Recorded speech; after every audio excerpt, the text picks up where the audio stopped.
Yeah, I was doing prep for this Saturday's civic duty, and I realized today how little I know about like broader geopolitics or like nuanced history stuff. Like I was looking up like countries that Spain has colonized, and Oh shit. it's weird how whenever I was looking up for like different countries, like which ones they colonized, how there's like so much crossover between the major like Portugal, Spain, France, Germany. It's crazy because it was like all the Macau, Singapore, Philippines. Philippines has just been like handed off to a bunch of different like imperial powers. It's wild. It's depressing. Yeah. Isn't everything when you end up getting older and realizing life isn't just Game Boy Advance? I mean, I still try to make it about Game Boy Advance. Facts. I'm starting to But the emulate Game Boy it. Advance SP, Thank you. not you. the Game Boy Advance. Goated. Inner light, no longer having goated. I could flip that bitch. Oh, you shouldn't have told me that. I'll have 3, please. If they would have had like, and I know they did it for a few games, but if they would have had a universal like wireless adapter, so you didn't have to use the link cable, I think the SP could have like really competed with the DS, minus touchscreen, double screen games. Absolutely. The wireless of the DS was just. I got an internet browser. What? What? It always felt so clunky going on the internet on phones that weren't smartphones or the DS. Oh my God. I remember they had to use the little globe page and it was like, yeah, loading you in. And I'm like, let's go. I'm going to see something. And I was downloading like a website that was at least 20 megabytes. And that felt like a lot now. Jesus, now websites run like 1.3 gigabytes in your background. Yeah, check your Google Chrome. That RAM be going crazy. I went and found my old Game Boy Advanced SP. No way. I still got red and blue right here. I have a fucking limited edition Game Boy Color, but I think it's in storage. But it's silver and it's got Pikachu on it, and his cheek lights up when it turns on. Is it I had in the mint clear condition? blue one. I mean, aside from some battery discharge inside the battery compartment from having them sit in there too long, yeah, it's mint. That could be cleaned. It still works, though. Yeah, exactly. All right, seems like you got a little nest egg in there. I'm curious if I can find it. Might be sitting on some Dolares there. Oh man, I went through my old Pokemon cards a couple weeks ago on stream, and oh man, if I'm ever down super bad, I'm gonna have to say goodbye to a few oldies. Yeah, get them rated and just keep them in the plastic. Yo, it's selling on fucking Amazon for $250. Yeah, that's about right. That's about right. I told you had a little egg there. I feel like I missed out on a whole decade of Marcus, your culture hair by is going getting to so grad long, school. dude. You did. Hey, it's getting there. Are you I'm too gonna try lazy. and do man bun again? I don't know, actually. Again? I didn't man bun it before, but it was starting to Oh. get like, I don't know, it's about halfway to my shoulders before I cut it, like way back when. All right, I'm still unscuffing stuff, so you guys can keep talking. Sounds good. Words. I got Frogan merch today. Oh, matter of fact, you know what I'm gonna do? I'm gonna run my intro. I saw your thing on Twitter. That was funny. You know what I had a fuck ton of? DSs. All the different DSs. We have I like had the 4. DS, the DS Lite, the DS. What was it fucking called? There was one before the 3DS. I can't remember. I've had like 7 DSs in my life. There's like the DS Classic, the I think there's a Micro DS or DS What? Lite, DS Yeah, DS XL. Lite. Oh, XL, that's what it was. Oh, Yeah, there's so man. many. And then I got like the special editions for Pokemon X and Y Yeah. and The the only thing Animal I think I- Crossing one. Ever played on the DS was Pokemon Black and White. That's it? I think so. I don't think I ever got anything else. No, I got Okami on it, and that was it. You never played like Diamond and Pearl? No. No.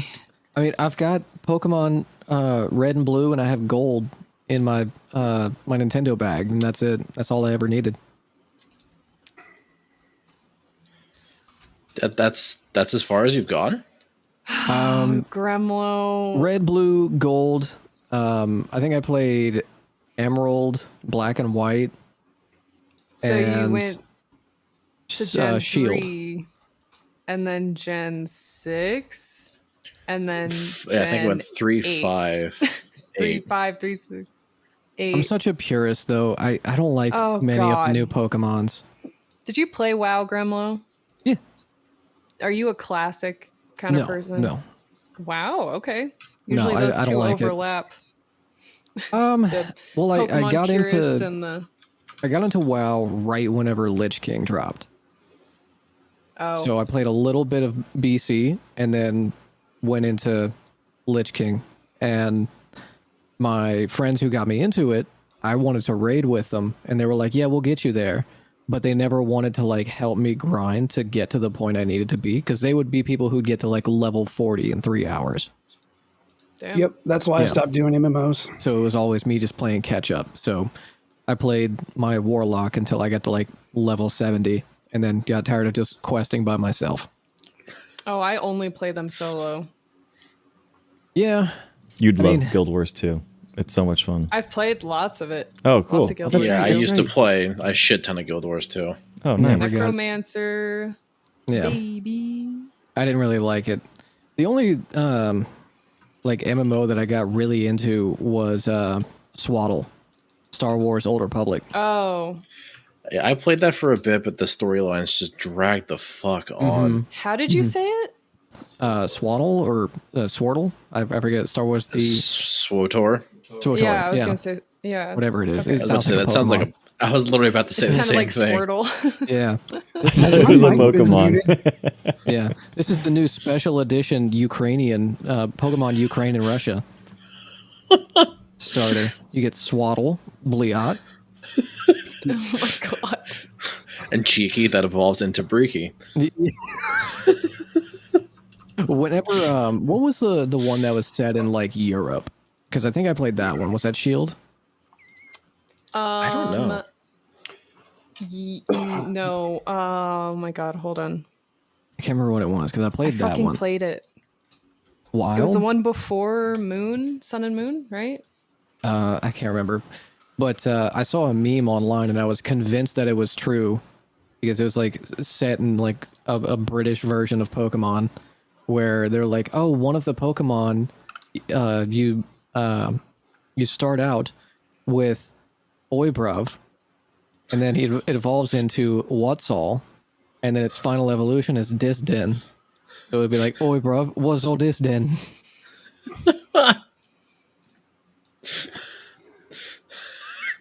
I was That's mad. funny. I was mad when I found out that that was not true. I seriously wish that was true. Yeah. All right, I'm just Who adding are the my gym video. leaders? Well, like the Team Rocket leader in the Pokemon Ukraine Russia would be like, you know, All the oligarchs.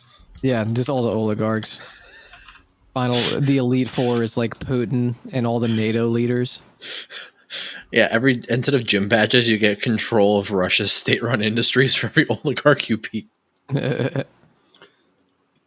By the way, chat's calling for Grimlow to be canceled. Already. What?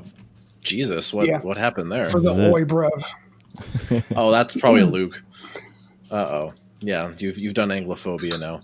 Yeah, Look at what you've done. I can't believe you've done this. Especially when there's a tube strike right now. Dude, Mick Lynch is incredible. I've noticed that Oibruvs are starting to do like recycled Chuck Norris jokes, but for Mick Lynch. Dude, he is a beast. I would love to see him like run something, if at all possible, Yeah. beyond the Union. When Mick Lynch stares at the sun blinks. I can see shit like that. Oh Christ! All right. Well, I guess I'll unscuff the videos as we go ahead and get started because I think we're probably a little overdue.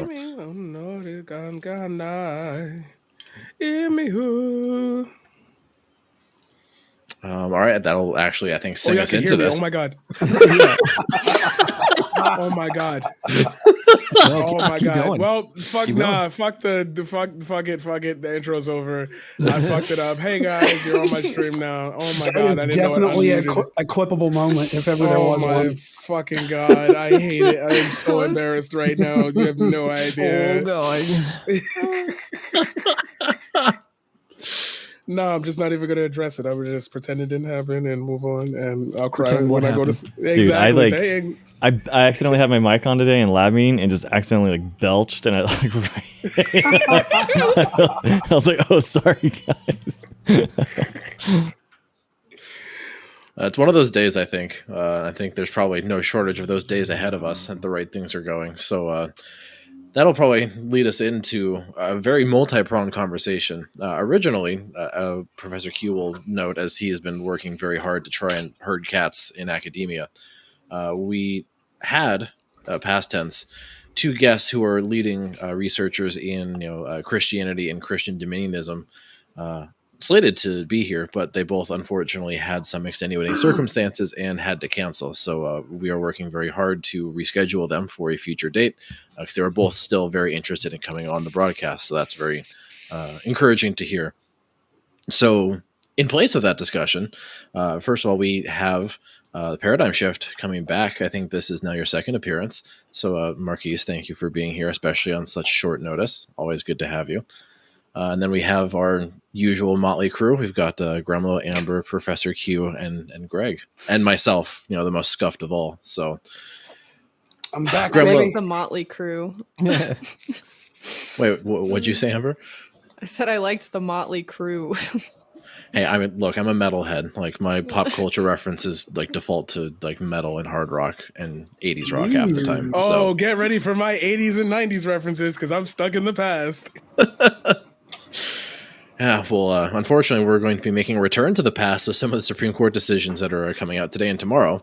So we'll certainly talk about that later. But Grem, I know you were saying in Discord you wanted to bring up a topic within the Twitch sphere, which I think is actually a pretty good topic to talk about. Go ahead and lead us off into what you had in mind. Yeah, Break it so down. there's a couple of different current happenings within the Twitch poll space. I've talked before about how there are kind of different ecosystems within politics on Twitch. There's Twitch poll, which is like debate, interpersonal drama kind of stuff. There's Twitch politics, where people cover politics. Then there's kind of like the Hassan orbit, which is kind of, social commentary and politics coverage. They kind of have crossover with the Twitch politics space. But within the Twitch poll space, there has been, I think, two kind of bellwether events, if that's the correct word. One being CTV getting a temp ban for creating a swastika-like Photoshop of the pride flag, and more recently, Stardust debating Richard Spencer, and there being a lot of discussion about whether or not that's the move someone should be making as a political content creator. So a regular chatter of mine and also another streamer, Endless Cemetery, has been really hard against this. As an activist, as an anti-fascist, as an anti-racist activist, I can understand where his perspective is coming from, especially being from the Baltimore area. And I have seen the most brain-dead takes on why we should platform Nazis that I have ever seen. It's the same shit I've seen for a long time, too, that we hear from a lot of debate perverts. Robust debate, and sunlight is the best disinfectant. How the truth will come out with honest discourse, and how it's going to de-radicalize people if you just show them how brain dead these arguments are. Which, based on all academic research and my personal experience I've seen, is not the case. That is not how that works. Despite someone who says they're an academic currently in my mentions saying that they work in academia and all of their colleagues disagree with kind of the notion that I'm putting out. That Promise you that's a lie. Yeah. Promise you that's a lie. promise, I think you know who I'm talking about too. I do. Yeah. Promise you that's a lie. Yeah.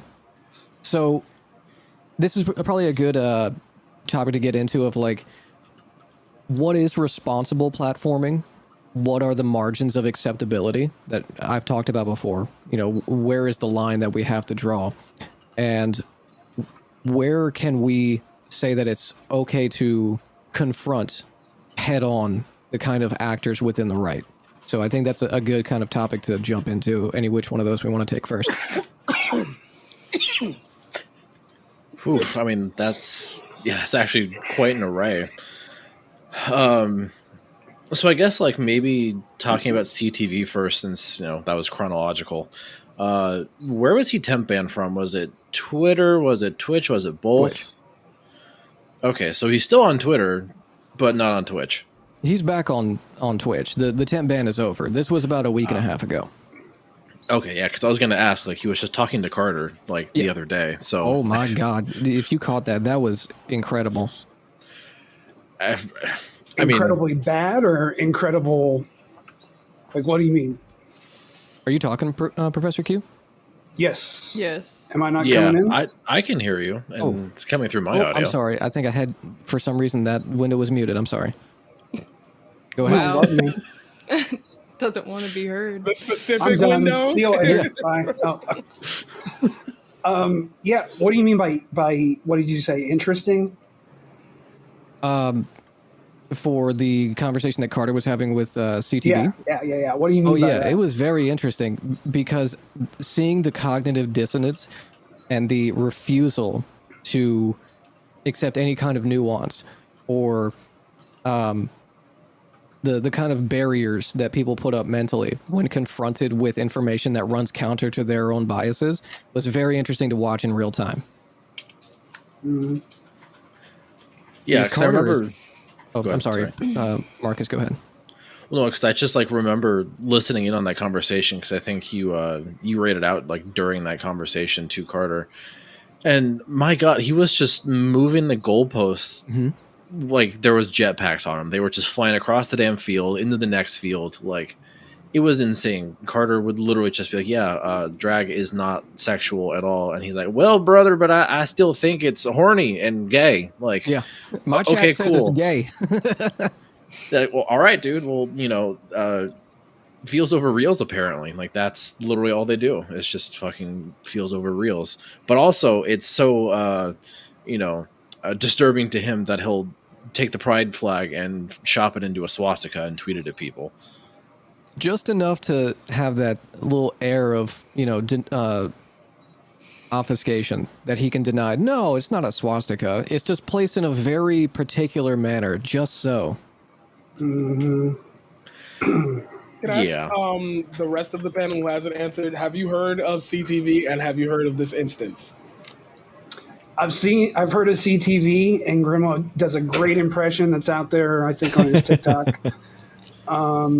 Yeah, I mean, the guy is just like fucking crazy. I'm sorry. He's just crazy. I think You'll find no disagreement from me.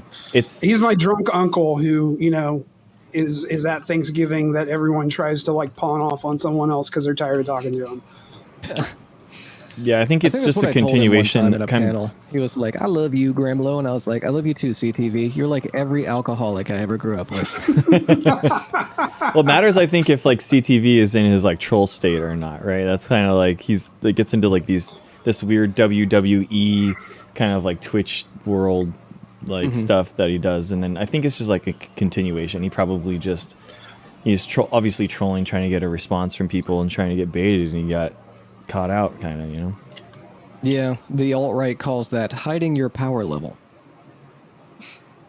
Wait, is that something they really say? Well, yeah, Oh, it's yeah. like it's like the all white ethno state people that are like, we don't actually say that. We just say it's like about law and order. We don't actually say like that's what we're going for. That is kind of like part of the cryptic messaging that they say. I mean, when you look at what he posted, it's pretty obviously, aligned and put in a certain way to look like it. You know, Yeah. he knew. Especially being someone who's so outwardly bigoted, despite his constant backpedaling in the post that he included with the picture, being like, come over to the most LGBTQ friendly stream on twitch.com. It's like, we know what you're doing. Do y'all want me to jump the gun? I hate it. I hate it. But it's like y'all knocking on a door, and I hate that I'm privileged and both cursed with this information. So, as I've mentioned before on the last thing, like I've been on the internet a long time. That means I got connections left, right, up, and center. I'm gonna jump the gun on a little bit of this, and I know that like the right people are not gonna be listening, but I hope this message gets to you. All audiences, clip this, please. Send it to the right people. The alt-right pipeline, the real dark dredges of it. Yeah, I spend a little time there because those people know who I am, and they know that even though I don't agree with them, they let me into their spaces because they know like I'm not gonna go out and like snitch on them. I promise you right now, the shit that y'all been doing, this conversation is flowing into those pipelines. And it's not, the response is vehemently against what you think is happening. I hate to jump the gun on this and just like break the whole thing, but like, yo, you're hearing like, oh my God, CTV posted a thing. Like a couple of people were like, yo, that could be one of our new guys. See, I don't want to say that because then you're going to ask me who it is and I got to get into it. But like, I'm telling you that eyes that you are not aware of do pay attention to this. They Twitter search that shit with bots. They scan, and it's 5-minute process. So let me get this straight. What you're saying is they're looking for another figure to prop up within the alt-right space, someone who's popular, who can sell their talking points, like a Tucker Carlson, but on Twitch. They're not only looking for it, they've already got a few.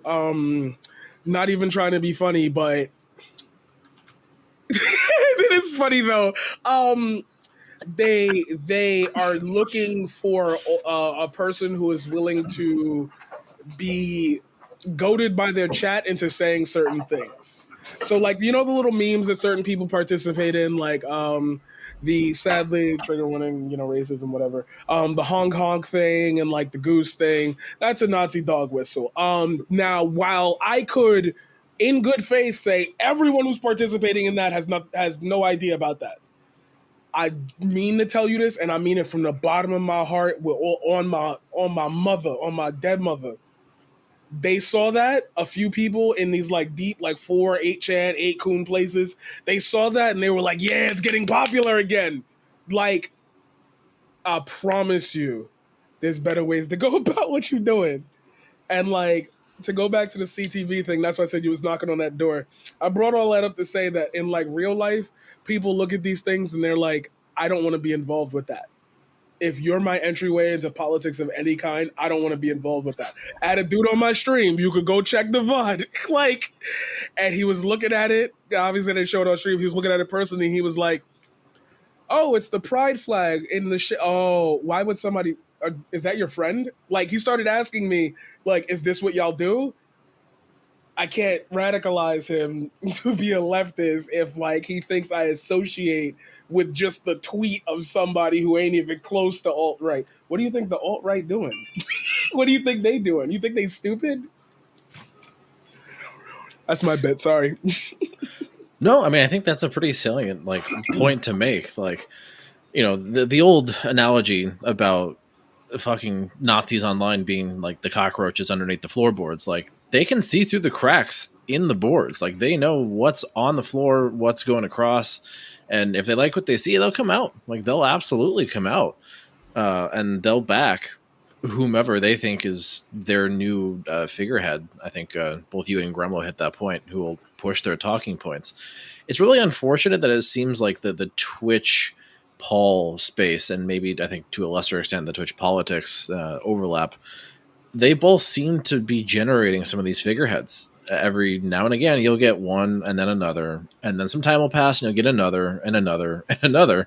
It just seems like there's a never-ending stream. And you know why that is? Would you like to know why that is? The gaming connection. Do it. Yeah, he knows. Yeah. They can't espouse their views on a Rocket League stream. They look stupid. I'm not going to Nick A30's chat and getting away with like, I wonder why like maybe Hitler wasn't that bad. Like they can't go in there and say that. So they sit and they wait for somebody to get banned from the chat for saying something wild. They hit them up. Hey, yo, I don't think what you said was that bad. I know you're probably looking for a space that like you can like actually vent that and get some feedback. Why don't you go to this Twitch politics guy? He talks about that. He'll talk to you about that. And then that rolls into a group, and that rolls into a group. I'm telling y'all, other communities don't No. got this problem. There was a great investigative journalism piece on this about Discord and how Discord was used basically as a gatekeeping mechanism to introduce you to, you know, alt-right light content and see just how far they could take you down that rabbit hole and radicalize you. So what you're saying has some actual, you know, evidence behind it. Oh yeah, no, I've witnessed this. Like, I don't want to share screenshots, but like, I done seen it like in real time. The internet's a crazy place if y'all start looking deep enough. That's all I'm gonna say. People record a lot of shit, a lot of shit.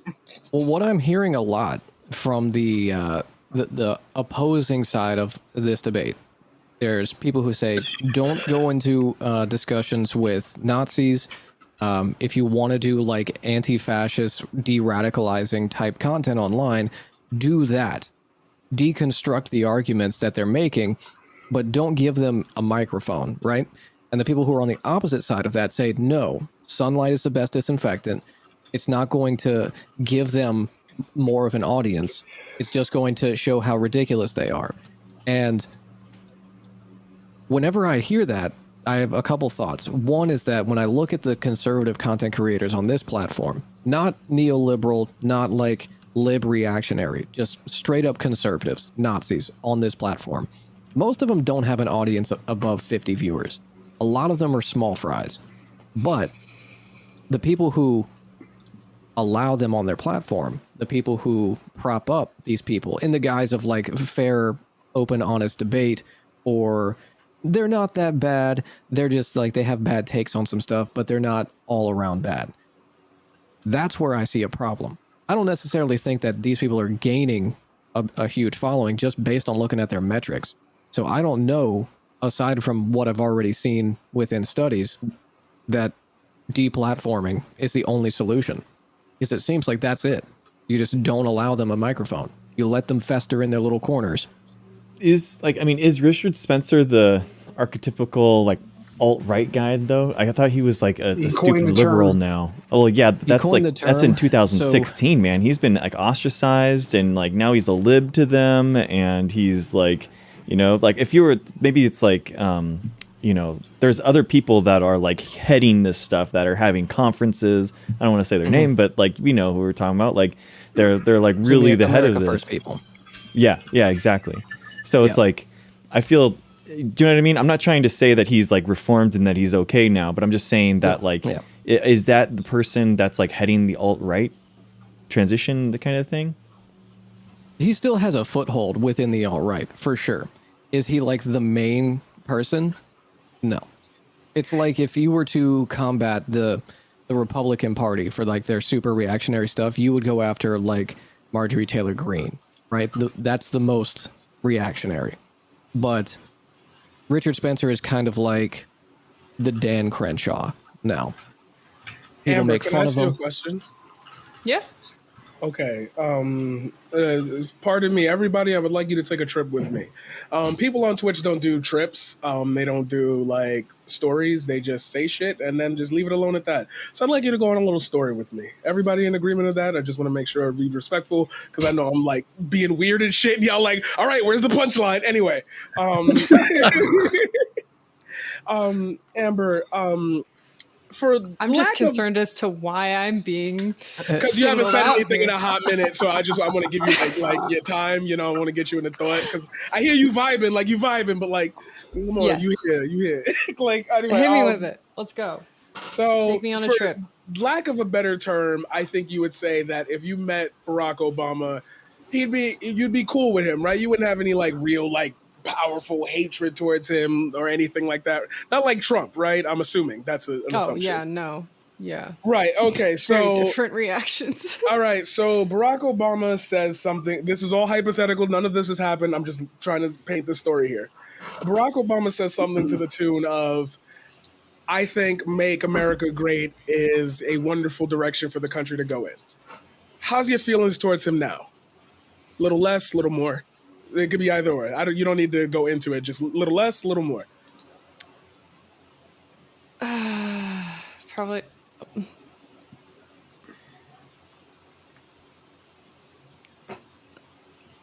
What was the question?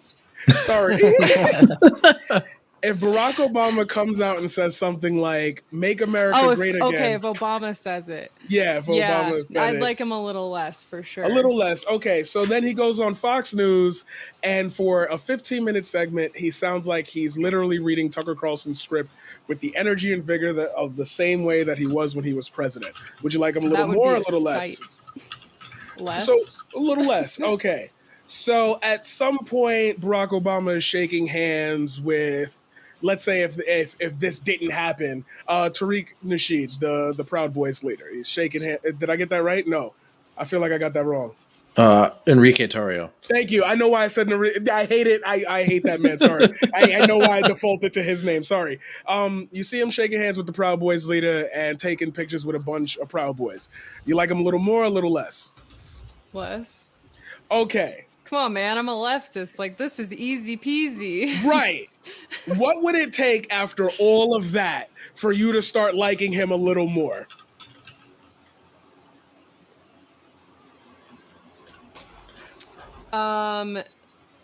Any sort of. I mean, like, I want to say an apology, but at the same time, that's not enough. And actions. Your gestures are making me nervous. No, you're right. You're just so right. Keep going. Keep going. Okay, but actions speak louder, and like apologies are a good jumping off point, but it's not enough. But I feel like something like that would take a lot of work to be forgiven. Okay, Personally. like, so so basically we'd have one side dumps him, one side gains him.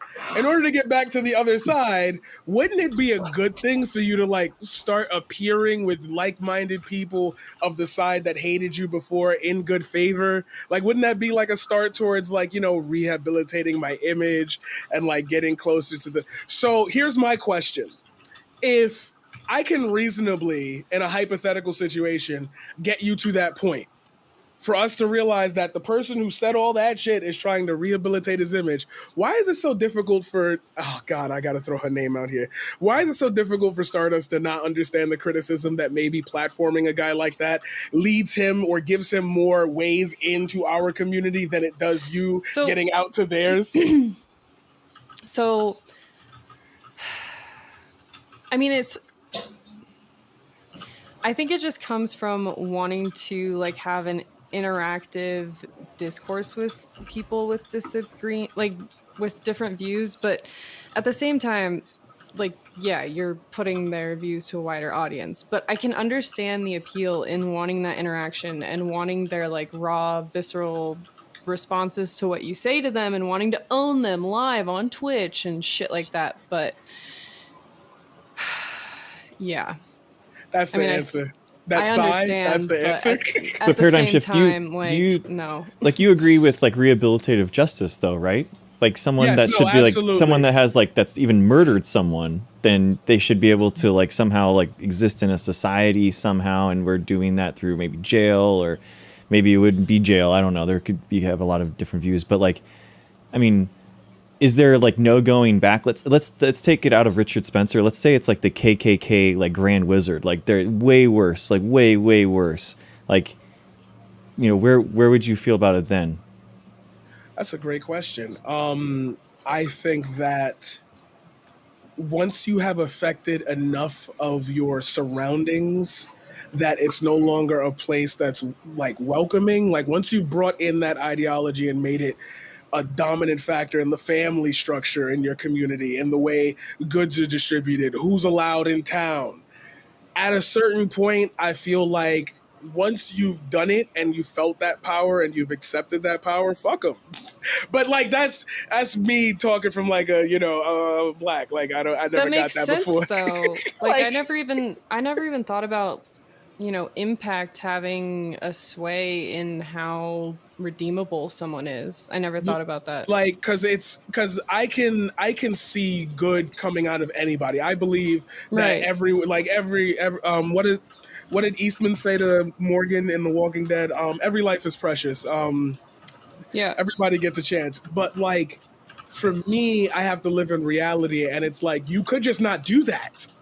You could just not do that though, but you choose to do it. So it's like, slavery wasn't cool, but like people did it. Somebody liked it. Something happened. I need to know. And for me, it's like at that point, I can't honestly expect you to change because you had the taste of being ahead, and I don't think you'll like being equal.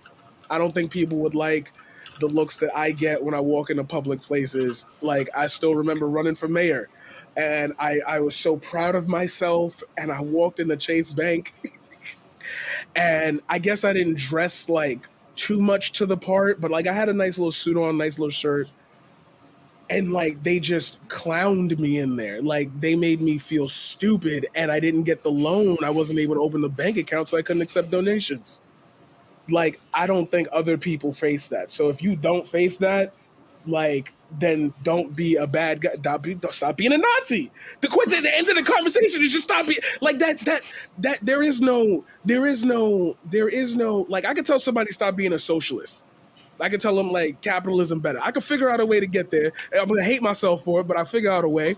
And I can't fathom somebody who was surrounded by enough hate to view me as equal to the point that they would be in my place, because nobody want to be here. Like nobody want to be called the N-word at a wedding. Like I'm proud to be shooting a wedding, and like this is a $300,000 venue. It's been on the new Taylor Swift shot a video there, and like you a guest here and I'm getting called. That's crazy. You don't want that. So that's my take on it. Do I believe in rehabilitative justice? Yes, even for murders. And it's different if like, crime of passion, I caught you cheating like that, and 25 years, he got out, did his thing, like started paying back to his community, whatever, trying to avenge that loss and start a memorial, whatever. Like, yeah, like that's a thing. I gave my life to God. I'm okay with that. But living in a denial of power that you think you don't have because you don't have enough of it, like you got to tell me you're not a Nazi first, then I'll fuck with you. I think a good person to look at within the political content creation space that did reform and positively is someone by the name of Hunter Avallone. Hunter Avallone went from tradcon reactionary to kind of lib sock dem. And the first thing he did was burn the bridges to the alt-right. He first said, I don't fuck with you people anymore. I'm not one of you. I don't want to be one of you. And that's it. Then he went to talking to them again and saying, here's why you're wrong. I was in your position, and here's why you need to get out of that position. Same approach that Derek Black, who I always bring up in these conversations, takes. Derek Black was deep within the neo-Nazi movement in America, got out, and dedicated his life to de-radicalizing people, pulling them out of those spaces. You know what happened when Trump got elected? More than half of the people he had successfully pulled from reactionary spaces went right back to them. Radicalization is a lengthy process. I tweeted about this earlier. It's a lengthy process. It's delicate and it's dangerous, especially when you're on the ground doing it, not in these very safe spaces online. And I was just gonna say, I don't believe people truly believe 100% that what they're doing whenever they're going into those discussions with like representatives of these fascist movements, that they truly believe that they're going to own them so bad in the QRTs that people that are following them are going to be like, you know what, this lefty who I despise everything about them, from their skin color to their heritage to their culture to the things they believe in, I want to go check out this person. Fuck this guy. I don't believe that happens to a margin that you can even measure. Nah, it's deeper than that, bro. I'm gonna bring you back. I'm gonna use dates. January 4th, 2014. TikTok, not TikTok. Sorry, Vine was popping. I was in college. Um, I was part of this. I was part of the SGA, Science and Gaming Administration. I was hanging out with a friend of mine one day, and we was playing some video games. And some dude had walked up to us, and he was saying a bunch of stuff about the game, but like he had that, and I swear to God, I'm not racist towards white people. I'm so sorry, but he had this like Aryan feel to him. There's no such thing as racism against white people. Come on now. You right, but like I don't want people to say, "Oh my God, he's You don't have prejudice. Yeah, it's no Like, C words. exactly. No C words. Exactly. Yeah. But like so he's like, yo, let's play later. And I'm like, all right, dope, whatever. I'm leaving college after this year anyway. So we sitting down there playing, and while he's talking to me, he's telling me about this website that he learned he could buy guns from because like you need a lot of protection, especially where we be going to school in Harlem. I went to City College. And I was like, okay, that's a little weird, whatever. But he's like, yo, check it out at least, because you never know, you might need some protection. They got knives, they got other stuff. You like it. Me being ignorant, when I say ignorant, I mean I had been on the internet so long avoiding these spaces that like I wanted to use the Tor browser. Like that's how bad it got for me. And when I went on this site, man, it was like it was like a horror film script. Like I've seen movies where people get swallowed whole by the girl and they got the gore, and I've seen Rec 1 and Rec 2. Like I've seen some Serbian film. Like I don't seen it. But like when you hear that like real people feel that way, that part of this conversation, you cannot control how that audience sees anything. There is nothing you can say. The fact that the conversation is happening is already their victory. The longer it goes, the more they're going to clip you out of existence and say, look at this dumb person. You could say the smartest things and get that guy to stutter on his words. I don't have an answer to that. They're going to see that as a win that they were even invited on the platform in the first place. Yep. The problem with platforming the alt-right is that they have plans that are not like ours. Yep. Once they align with that program, they're not us. Like that's a sect, that's evangelical right-wing level. Like that's planning. That's meetups. I'm talking letters sent to not be tracked. I'm talking boys on bikes delivering. See, you say that shit is fake, but you have evidence that the FBI was fucking with the BLM protests. You got evidence on that. But them sending letters to each other instead of text messages so they don't get tracked, that's unheard of. These kids are nerds. They got the computer science. They're running 3090s, bro. They're sending blockchain messages. You think it's funny, but messages can go along with blockchain. That was the whole thing you wanted. You wanted the anonymity. What's the first thing any new space in this country has gotten? When it was land, went to white people. When it was the property of people, went to white people. Civil War, like over the thing that they could have just agreed on. All redlining, FHA, syphilis, the move bombing. Like you keep seeing anytime something new pops up, the alt-right grab it because it's brand new, so nobody know how to moderate it yet. Nobody knows how to go against the tobacco industry. Nobody knows how to go up against big tech. They got all your information. Like you hate that. They use that. They got people in there that like them, that like that idea. Hell yeah, bro. I'll send you this hard drive with 500 people's information. Dox them all. Set them, get them. Oh, somebody got killed due to information leaked on the internet. All because you had them on their platform and somebody said, yo, he got there. It's time to go. He said the moment that he meets a brown woman, it's time to go. How do we know? Stand back and stand by. That didn't mean anything. Yeah. There's a student who is trying to start a paleo-conservative organization, code for alt-right group. Ugh. And with on his some early man role play in there. Yeah. It was pretty awful.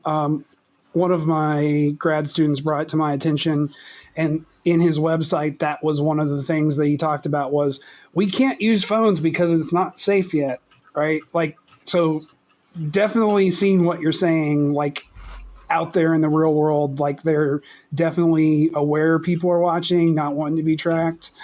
Yeah. Anyway, I'm just saying, yeah, like I've seen this stuff too. Well, bringing it back, that's Well, I mean, what that's why the they hiding stick your to, power level. Yeah. I mean, to the stick to your power level, I think it was, I don't know if it was a Vice, but I always remembered that this piece that I was watching when they talked about how when someone reveals their power level within the alt-right, it's incumbent on those who are in the alt-right to deny that that person is part of them. The second that someone reveals their power level, you immediately denounce them. No, they're not part of us, because it's that anonymity. It's that ability to obfuscate from the actual issue that the right uses so effectively that we can never, at least within the mainstream public discourse, really talk about what this issue is. Two streamers who covered this, I feel like they missed a major point in one of these conversations. It's the idea that like anti-trans legislation, anti-abortion legislation, this has nothing to do with the alt-right. They're not the guy in question, the people in question, they're not the ones directing this. But like, why do you think a platform would engage in that behavior? A major political platform. As a matter of fact, the only other political platform. Like, there's no third, fourth, fifth, sixth, seventh, eighth, ninth, 10th option here.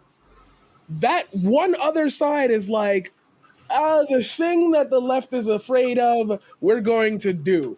Let me ask you, do you not think that some of those people really far down in the dredges of the Twitch chat at 3 a.m. who spam the Pepe emote, you really don't think those guys got guys who went to law school? Ben Shapiro went to law school. You think he's an idiot. You don't think somebody smarter than him went to law school? And you don't think he saw that and was like, I could do something with that? You don't think the stories that girls be posting on Snapchat and Instagram of them ending up in like some dude's house with the Confederate and Nazi flags in there, and it's like, oh shit, what do I do now?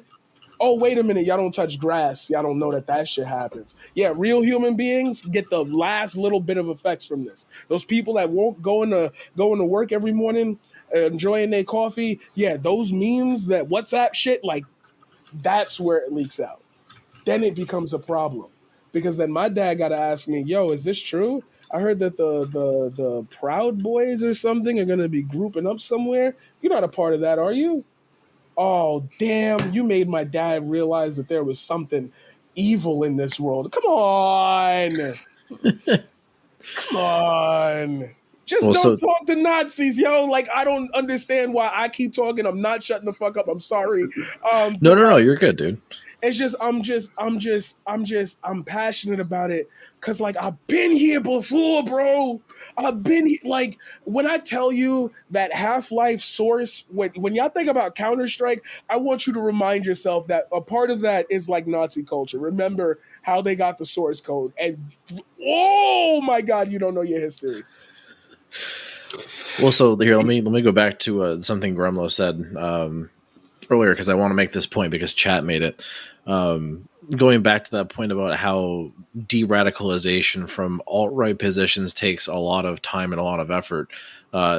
Chat pointed out parallels between that and addiction. It almost functionally feels like a bigotry addiction, where even if you fall out of those spaces, something like Trump getting elected, it seemed to cause a lot of people to fall back in. I think they're addicted to, stroking their own egos, and there's someone worse than me out there, and this is my identity. Like, the women have feminism and the minorities have their movements, but we have alt-right identity, I guess. Yeah, I mean, I think anything that really might hit that like biological like reward component.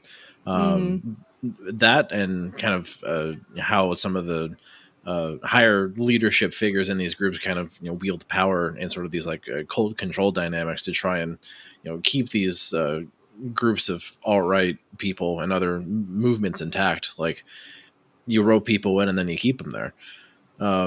So let me actually now go back to what Marquise just said and pose a question to the panel, because I think this might provide some interesting answers. Do we think Stardust is revealing or has revealed her power level? I don't even know who this person really is. Yeah, so maybe somebody else could give a primer on who Stardust is. 'Cause every time I turn into this Twitch political shit, my blood pressure goes up. I end up posting some shit in chat and then logging off because I can't fucking take it. I'm just being honest. Okay, so Grimlo's seen me in his chat. I'm like, Yeah. fuck these people. I hate. yeah, I got one of and those. well, in that's my why I turn. don't do it anymore. That's why I stopped And trying I to. thank you for that, by the way. I Yeah. was gonna say I am so glad you don't fucking do that shit anymore because you've like extended my life by 10 years probably. Listen, I have my own like suspicions as to like what the motivations of Star are. I don't want to say them like publicly because like Sure. I don't know if any of them are true, and I'm not gonna like loud cap her while she's not here to defend herself, right? I don't think, like I said earlier, I don't think that whatever views for like pulling people from the right, I don't believe people who say that honestly believe it. I think it's a delusion, and they know that it's not true. But there are very suspicious actors within this space who do this kind of shit, and it seems very self-aggrandizing. That's what I think it is. I think it's like, I think when she posted about her doing the interview with Richard Spencer, she said it was the biggest interview of her career. I don't think that's why you go into doing that kind of shit. You know, it's one thing to be on stage at Politicon and talk to like Dinesh D'Souza about how like his propaganda is melting the brains of people's grandparents. You know, that's one thing. It's an entirely different thing to be on a relatively unknown platform with however many people are in your chat and talking to Richard fucking Spencer. One, he's not a big player in the right anymore. You don't need to do that. The second he got his face clapped by that anti-fascist, that was it. That was all you needed to know about Richard Spencer. He's a Nazi. Fuck him. If you want to really pull your people away from it, talk about the actual ideology. Do that shit. I don't understand it, but yeah. So that's Stardust, political streamer, connections to the DGG community. There's a lot of stuff I'm very. She susses me out. I mean, isn't I she just like? looked her up. Isn't she smaller than like? I mean, Richard Spencer is nearly like a household name. I feel like after 2016, like isn't she like way smaller than him? Go ahead, finish that thought. I know you're about to say it. Go ahead. I want to say it. No, Well, I mean, like, I don't know. the I reason. mean, is oh, she go ahead, clout sorry. farming? I mean, think I he was guess talking to me. Is that the idea that she's like clout farming, trying to talk to anyone that she can in order to get content? I mean, like a lot of the Twitch Pulse space is kind of worked like that. I mean, you know, I don't think I don't know if it's actually TOS friendly to like talk about banned streamers. So maybe I'll just steer away from that out of No, you can. parent. Oh, I can. Okay. Yeah. I know at least like Destiny's presence for a while was simply like taking. You just can't show like their content, but you content, can talk okay. about them. Yeah, so like as far as what he did on Twitch, he would just take controversial positions for content, and I think that kind of goes back to the notion of like the plausible deniability. Like, oh yeah, you know, de-radicalizing, totally that's what's happening, or you know, I'm just doing an interview. I'm responsible. I promise. You know, it doesn't really seem like a lot of the offered up reasons actually amount to something more than just content. And I think that was kind of where I was going with that question, not necessarily about like Stardust herself, and I don't want to necessarily, like you said, you know, focus it on her, but more the reasoning or the rationale. Like, is there really any ever good reason to do something like this at all? So I say I'm gonna, no. I'm gonna say no, and I'm gonna say no, as briefly as I can. No, because um, shit, it's gonna make me cry. Um, if you don't know what loss is like, you don't know what rage is like. You don't know. I'm a bit quiet. Is it because I'm bitch made? Is that what you're telling me? I was in the middle of like my greatest thing. You gonna tell me I'm quiet? Sorry, my chat likes to demean me in the middle of everything. My citizen app going off. It's going crazy in here. As I was saying, I that space, those people, to even be associated with them, you gotta go through shit. Like, and I don't mean that to humanize them, but that's the right there. There it is. There it is. You see that? I don't mean to humanize them. To talk about them is to, you have to have a point of relatability to even want to like try to bridge the gap. They got to make that decision at the end of the day. We can't force feed them the experience. Is that what that's what I'm trying to get at? To give them the time to then say, wow, that person was actually cool. Maybe I should, reconsider this thought. Like they got to have something better than that. They got to have a it was in, I think it was in the show House or something, where like the guy was like, oh, I'm saving a Nazi's life, and it was, you just got saved by a black doctor. And he was like, if it was up to me, a white guy, like, just like you, I would have let you die on that table. I Like think that was Grey's Anatomy. And Grey's the doctor Anatomy, was thank you. Yes, Asian. yes. I'm sorry. You're right. He had like a swastika tattoo, Yes, and she had to like yeah. save his life. And Yeah. or no, it was I don't remember. But yeah, that's what that's gotta happen. There's gotta be something that makes them rethink the whole process, because it take a long time to get to that process. I love how you people say, oh, babies don't cause babies aren't racist. They're just running and hugging each other. They don't care about skin color. All right, then how did the kids that are in that right now, how did they get there? Lack of parents, lack of funding, that's weird, because it seems like it's majority white. So what's happening in these minority neighborhoods? Why aren't we becoming alt-right? Why is it always still about the community? We know we in pain, we know shit broken, but we trying to fix it. Why don't you try to fix that since it's yours? So no. Crazy part Is part is Paradigm. Did you see the video of the chat from that discussion? Fluff sent me the zip before he even made that Okay. video. Endless Cemetery, another streamer, talked to Stardust about why he felt that it was not good that Star did that. And someone took some screenshots of her chat and what her moderators were saying.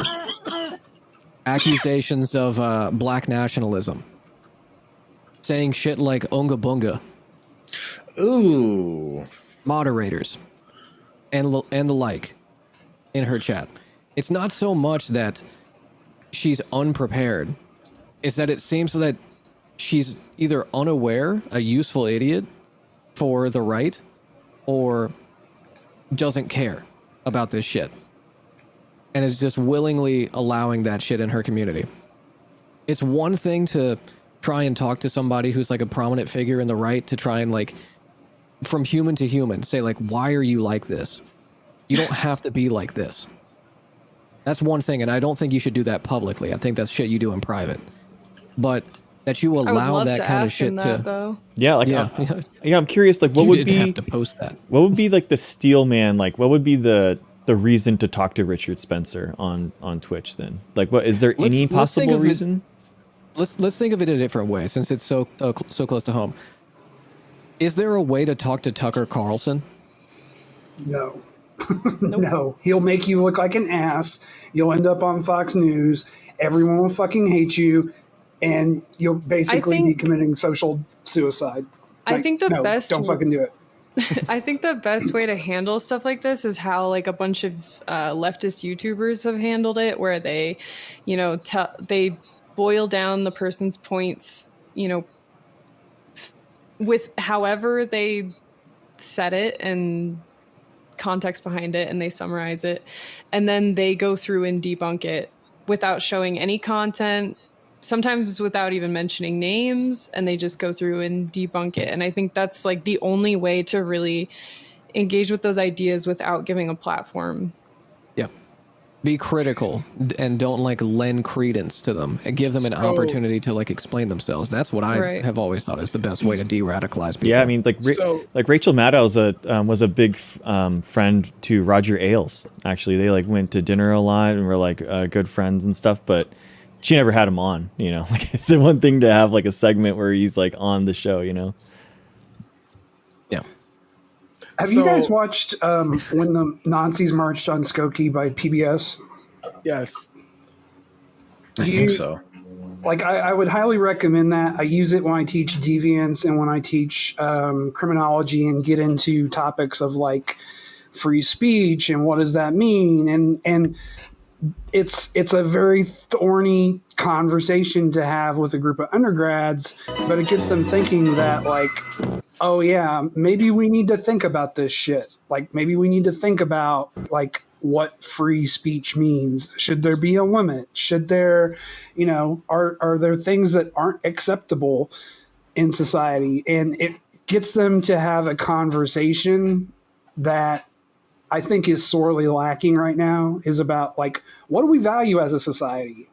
Like what Oh man. what do we want the future to look like? Dude, that video of the chat, oh my gosh, some of the things, like unless you're like talking about like directly refuting these and you're just letting your chat like flow with these comments, that is so toxic and racist. I can't believe it. It's like Gremlo, Marcus just linked the video I think you were referring to with the mods and like stuff in chat. Like it's dang. That's crazy.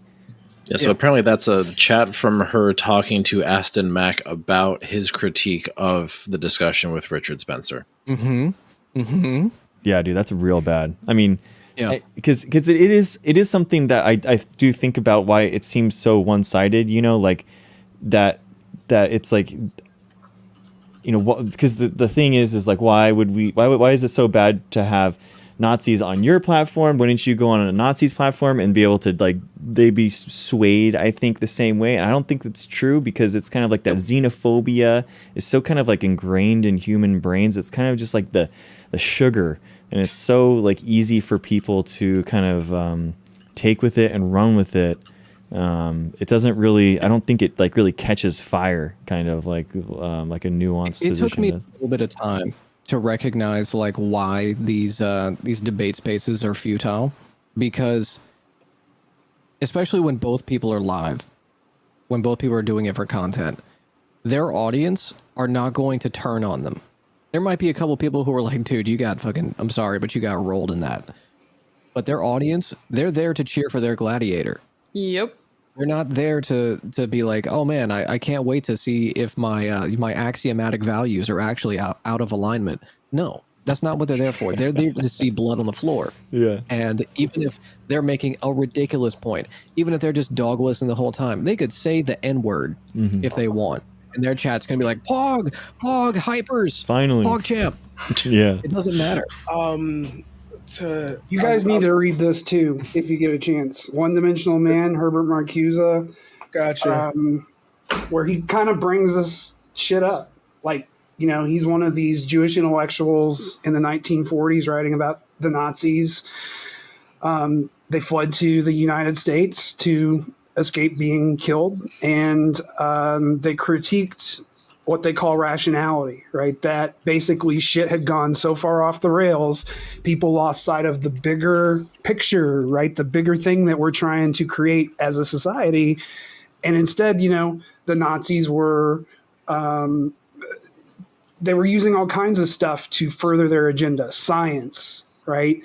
The idea that, you know, you could efficiently kill people, right? Like that was the whole like Nazi science, right? Scientism. Anyway, highly recommended if you haven't read it already. Marcuse was also Angela Davis's PhD supervisor. So there you go. Hell yeah. What were you saying, Paradigm?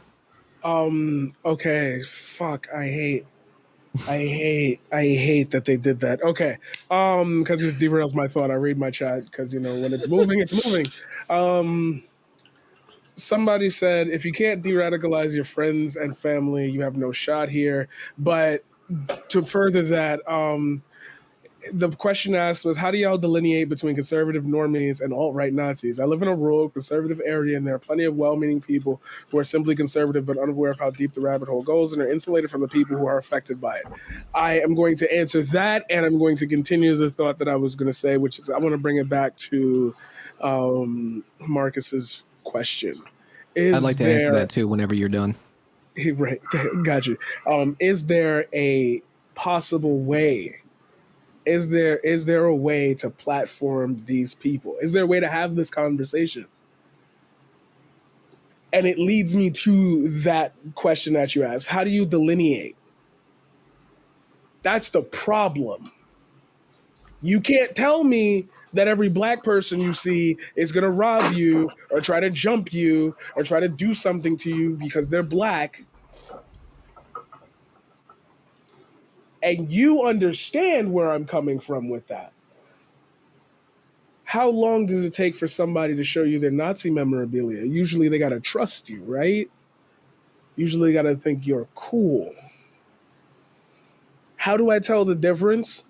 Because when I have a conversation with somebody and we get on the subject of politics, you can tell immediately how far they're willing to push, because the braver you are, the more right you are, the more easier you think you're correct. You haven't met these people. You haven't sat in their spaces. I hate that somebody just gave me a large ass fucking alert for my stream. Thank you for the follow, but holy shit. Oh my God, that's loud. Give me a second. I'm sorry. It's so loud. Oh shit. Either that or I just scared myself. Whatever, it doesn't matter. Like you gotta know how these spaces operate. You gotta do a hard level of like, you gotta live with one. You gotta get the patterns down. The little ticks there. You know how, black people got the, we move with our hands type shit. We got the, the phrases, we forgot it. Like, we got those. They got those. But you don't exist in those spaces. You're not with the ticks. You don't know what the people in the $75,000 apartments be doing. You don't know how they be doing it. You don't know who they invite to their houses. You don't know. So when you approach this, you got to do it with as much nuance and preparedness as possible, because they will slip some shit in there, a code word in there, get you to agree to something, get you to think a premise is cool, and that converts 10 more. And again, I will say this till the day I die. I'm okay with y'all doing it because I can't stop you. I can only tell you, I'm letting you know there's a side effect to this and you might not like the outcome. That's all I want you to know. I want you to agree to that premise. I don't want to fight about this. I don't want separate places all talking about one topic and not being able to reach a consensus, especially since we're all leftists, right? We can present a united front against a really evil place. It exists in the government because Gamergate got banned and elected. Like, that there can be a string that can be pulled between the White House and an online space. Come on, you don't think it could happen at a Starbucks? You don't think the VIPs up there, you don't think they be saying, we got another black one today. Let's go. See, but I've been in those spaces. I've gotten the privilege to say that my credentials and what I can do with a camera, let alone less, is worthy of me being in those spaces. And then I faced it. That's why I'm not a part of those spaces.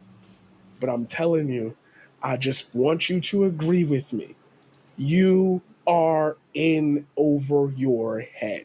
And that's okay. I'll participate on the fucking debate panels. I love serving up a little humble pie. I like the entertainment value. I like talking bullshit for 3 hours. But we got to admit that that's what's happening. Because if we don't, they're not playing dumb, and neither should we. I do think that there's like this like whole like own the libs, flying the Nazi flag ironically thing that is going on. I don't think that, you know, a lot of these people. I think that we even use the term like Nazi too much. You know, If you have the balls to fly a Nazi flag, you deserve to be treated like a Nazi. I can understand that So- point, but at the same time, like they're trying to trigger you. So by getting triggered, they're kind of like self-serving. It's kind of like the thing is like I'm so kind of like edgy kind of thing, and I guess I grew up in the like edgy type of humor, so I can understand it. Never Nazi stuff. I think that stuff is crazy. I would never even hang out with anyone that had this, or never be in a place that had the Nazi flag. But you laughed at it. You laughed at a green text before. Them shits was funny. Yeah, like green texts were funny, and sometimes they use really ableist language. And wow, it was like domestic violence. But I'm like, yeah, they're funny. Like, yeah, but like I didn't find it appealing to like follow as a. Let me find more. Let me find more. Yeah. The irony posting is a weapon of the right. Whenever you're irony posting like that, and you're just like, oh, it's just a joke, man, it's just a joke. To the ones who believe it, it's not, and they're exactly. useful. They don't mind the foot soldiers that are out here, you know, JQing just as a meme. They may not 100% believe it, but they do it as a meme. That's a perfect recruit for someone, because if you're degenerate enough, if you got the brain poison enough to be JQing as a meme, well, you're not far off from being a soldier. You know? You're just a perfect recruit. I like inherently judge any joke that is punching down. Like if a white dude's gonna post a Nazi flag on his whatever, like I'm already going to like, even if it's a funny joke or he's doing it ironically or whatever, like I think it's important either to just get away from it or ask what the joke is, because it's just like this like sexual harassment jokes. Like if you ask them to explain it, it gets really uncomfortable really fast. They get angry too. Oh yeah. Paradigm, could you read out that question? Because there was something in there I wanted to answer. I just want to make sure I had it right. The question from earlier. Yeah, just a second How ago. do y'all delineate between conservative normies and alt-right Nazis? Here's the thing, and I say this with as much love as I can. It doesn't matter, because they're the same exact talking points. Coming from someone who like has family in the Klan, coming from someone who is in the Deep South, the same exact talking points that your conservative drunk uncle at the Christmas party is using is the same ones that are coming from the alt-right. It's just they don't understand it completely. But because they agree with the underlying premise, that's why they use it. It's again, they're stewing, right? They're not ready yet. The pressure cooker hasn't gone off yet. They're in it though. So it doesn't matter. You tackle those talking points the same exact way you tackle the hyper reactionary ones. You tackle it with not agreeing with their premise, not allowing them to frame the conversation. You don't let them have the floor. You correct the behavior. And if they're unwilling to correct, you approach it with empathy and say, like, I love you, uncle. I love you, but you're being a piece of shit. And you don't have to be a piece of shit. I mean, surely intent matters, though, right? Because if you're trying to create an all-white ethno state versus just sharing something that you found with a friend, I mean, I feel like that's a little bit different. But they have very similar actions, though. Yeah, it could be the exact same meme, and I think that Gremlins, you're right in what you said that it's like the right does use humor a lot in order to shade their. You know, this is the hiding the power level thing. It's like, you know, I have a book on that on my shelf to read, actually. Oh my god. Sorry. That's what I fucking do. I fucking read, man. Shit. Oh shit. Nerd. Oh shit. Okay, question to pose. So I think we're all in agreement that, especially, I love that Tucker Carlson one. Is there a way to get Tucker Carlson on your stream and control that conversation? Absolutely not. No. It's GG's once you sign the contract. Cool. All right. Cool. Okay. So I like to ask y'all all a question then. It's obvious, but like it's not. Is it like really obvious that the alt-right realized they could just hinge onto pop culture and then just be the opposite? Like, isn't it crazy that It's just a group of people who are willing to take it to violence, are willing to take it to like authoritarianism, are willing to take it to police states that give them what they want. Like that's the difference between like your conservative cousin down the road and like an alt-right person. I'm gonna give you that much leeway. Is that you're both saying the same thing, just one will do something with it. The other one just wants to see it happen. So there's a great. Yeah, go ahead. Sorry. I was just going to say there's a great article on this. I'm going to post it in everybody's chats. If you're interested, it's about how the white power scene basically used the music scene, so like punk rock, but like white power punk rock, to build a community and to make the alt-right about something other than we just hate, we're just a hate group. It's kind of evolved over the last decade, is what they argue, into this kind of scene, right? This kind of cultural scene. A lot of good work in this area. Sounds good. I like that. I like that. I got in trouble for bringing up a JSTOR article as a defense for something. It's the only controversy I've ever been in, but yeah, that's funny that you just gave me one. Because like people don't even read the fucking book, like the thing attached to it. They read the page you send them. It's like cool, so whatever. So, I think like Paradigm was saying, we all agree kind of on the underlying premise that like you shouldn't go into these things with people are bad actors that are not going to talk to you in good faith, that are going to use this as an opportunity to broaden their horizons, right? Is there a policy solution for the broader media sphere? Daily Wire is spending $11 million on kids programming. PragerU has its own line of kids books. Matt Walsh has anti-trans books that are like, #1 bestseller on Amazon, but we know like they buy out their own books. That's how that happens. But well, I mean, PragerU has like kids videos, not just it's like a whole fucking. And then there's like the more like mainstay ones like Tucker Carlson Tonight, Reactionaries on Fox News and stuff like that. I'm not a free speech absolutist, and I've never pretended to be. I don't think that everybody has a right to a platform. No, don't do it. Don't do it. Don't do it. Don't do it. I was just gonna say censor them. You're gonna make them hate you. Okay, so I'ma just, and I gotta have a defense for everything I say on this platform. So I'm just preparing it in my head right now. I gotta say that while I do agree, I don't think, and please don't hit Back to the Future me on this one. There's my first 80s reference. See, I told you they were coming. I don't think society ready for that yet. Mm-hmm. And here's what I mean.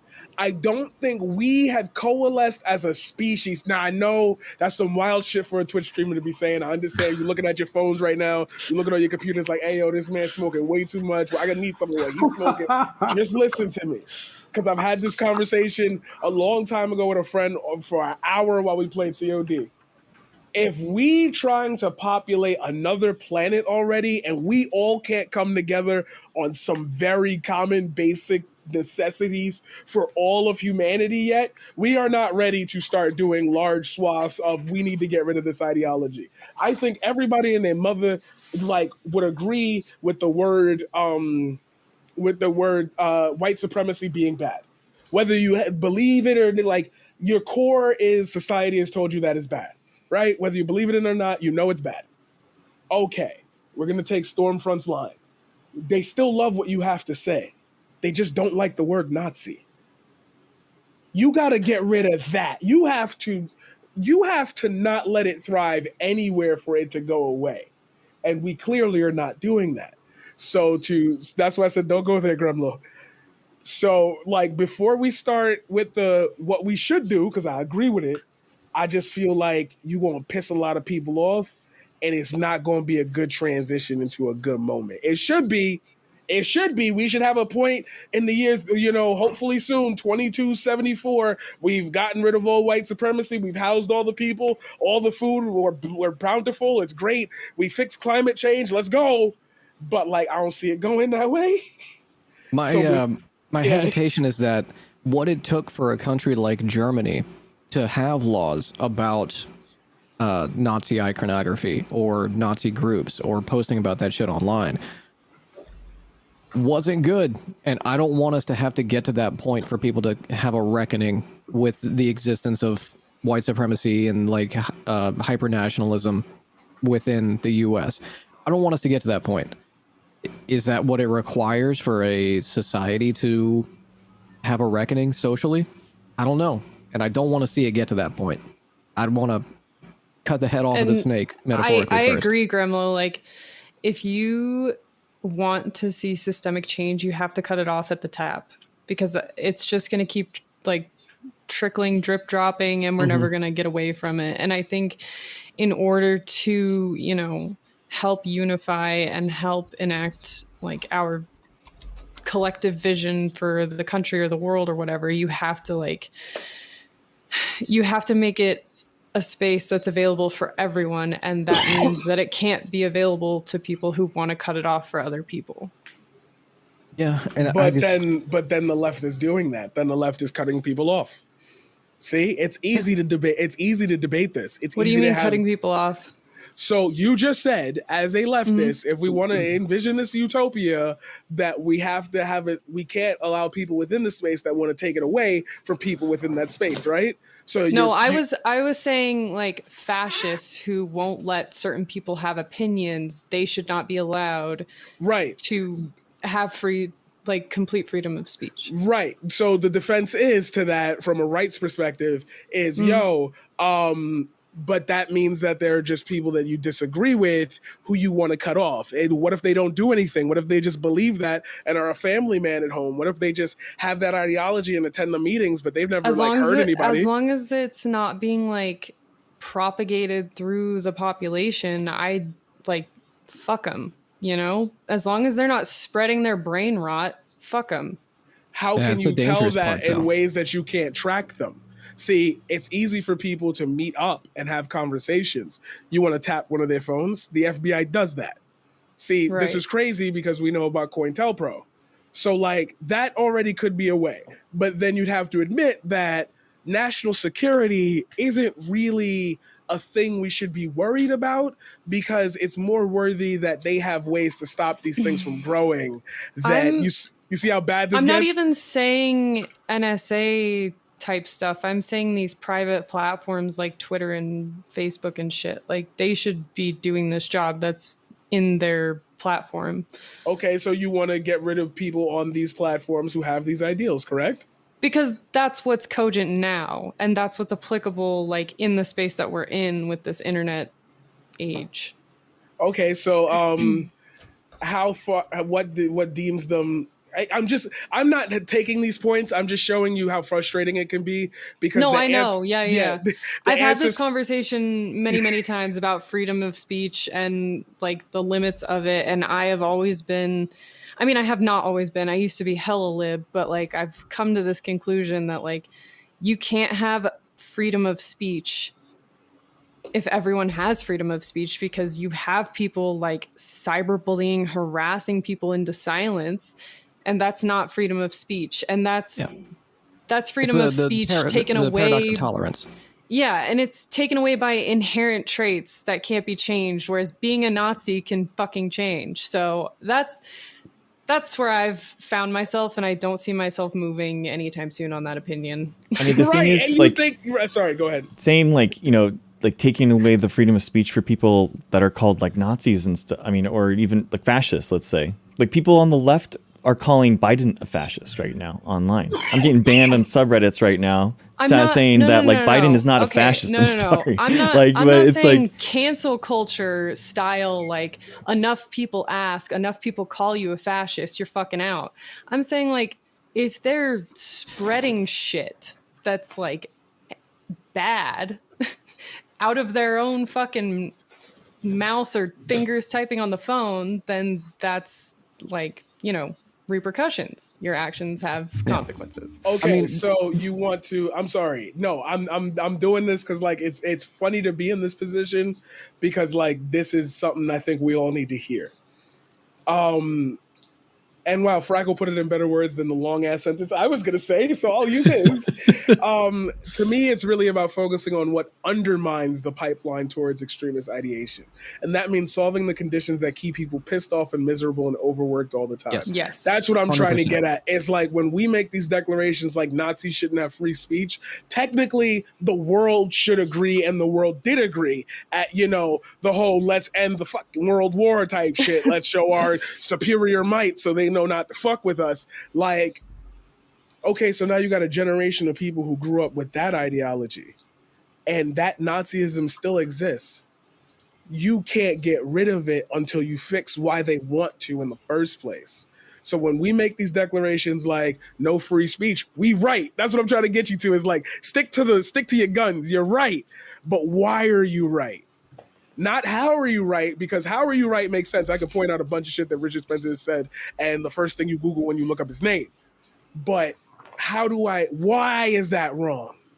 Because you don't agree with what that stands for. You got to connect it to the person. You got to make them feel something. And that's what the paradigm shift does at twitch.tv/C_paradigm_shift. Boo. Hashtag Get off ad. the stage. Sorry, I had to end talking, and I was like, how do I do it? I'll do that. Sign off. plug the stream. But yeah, no, like that's it's like you gotta make sure that shit don't fester. Like I'm okay, it makes me sound like I'm saying put them all in the gulag, but like I feel like we're heading towards like you're getting really out of hand and we can't bomb our own country, but like if we side with you, all hell's gonna break loose. So compromise? Ooh. Here's an interesting thought. Okay. Uh-oh. Jimmy Dore. Trigger warning. God, Trigger no, warning. Grimlow. Because you guys kept talking about him, I went and looked up one fucking video. It's awful, isn't it? I Bad. will never, ever go to a YouTube channel that you guys refer to as like a meme ever again, because I lost like a good quarter of my brain cells. Oh yeah, that was a whole semester just gone. Oh my god.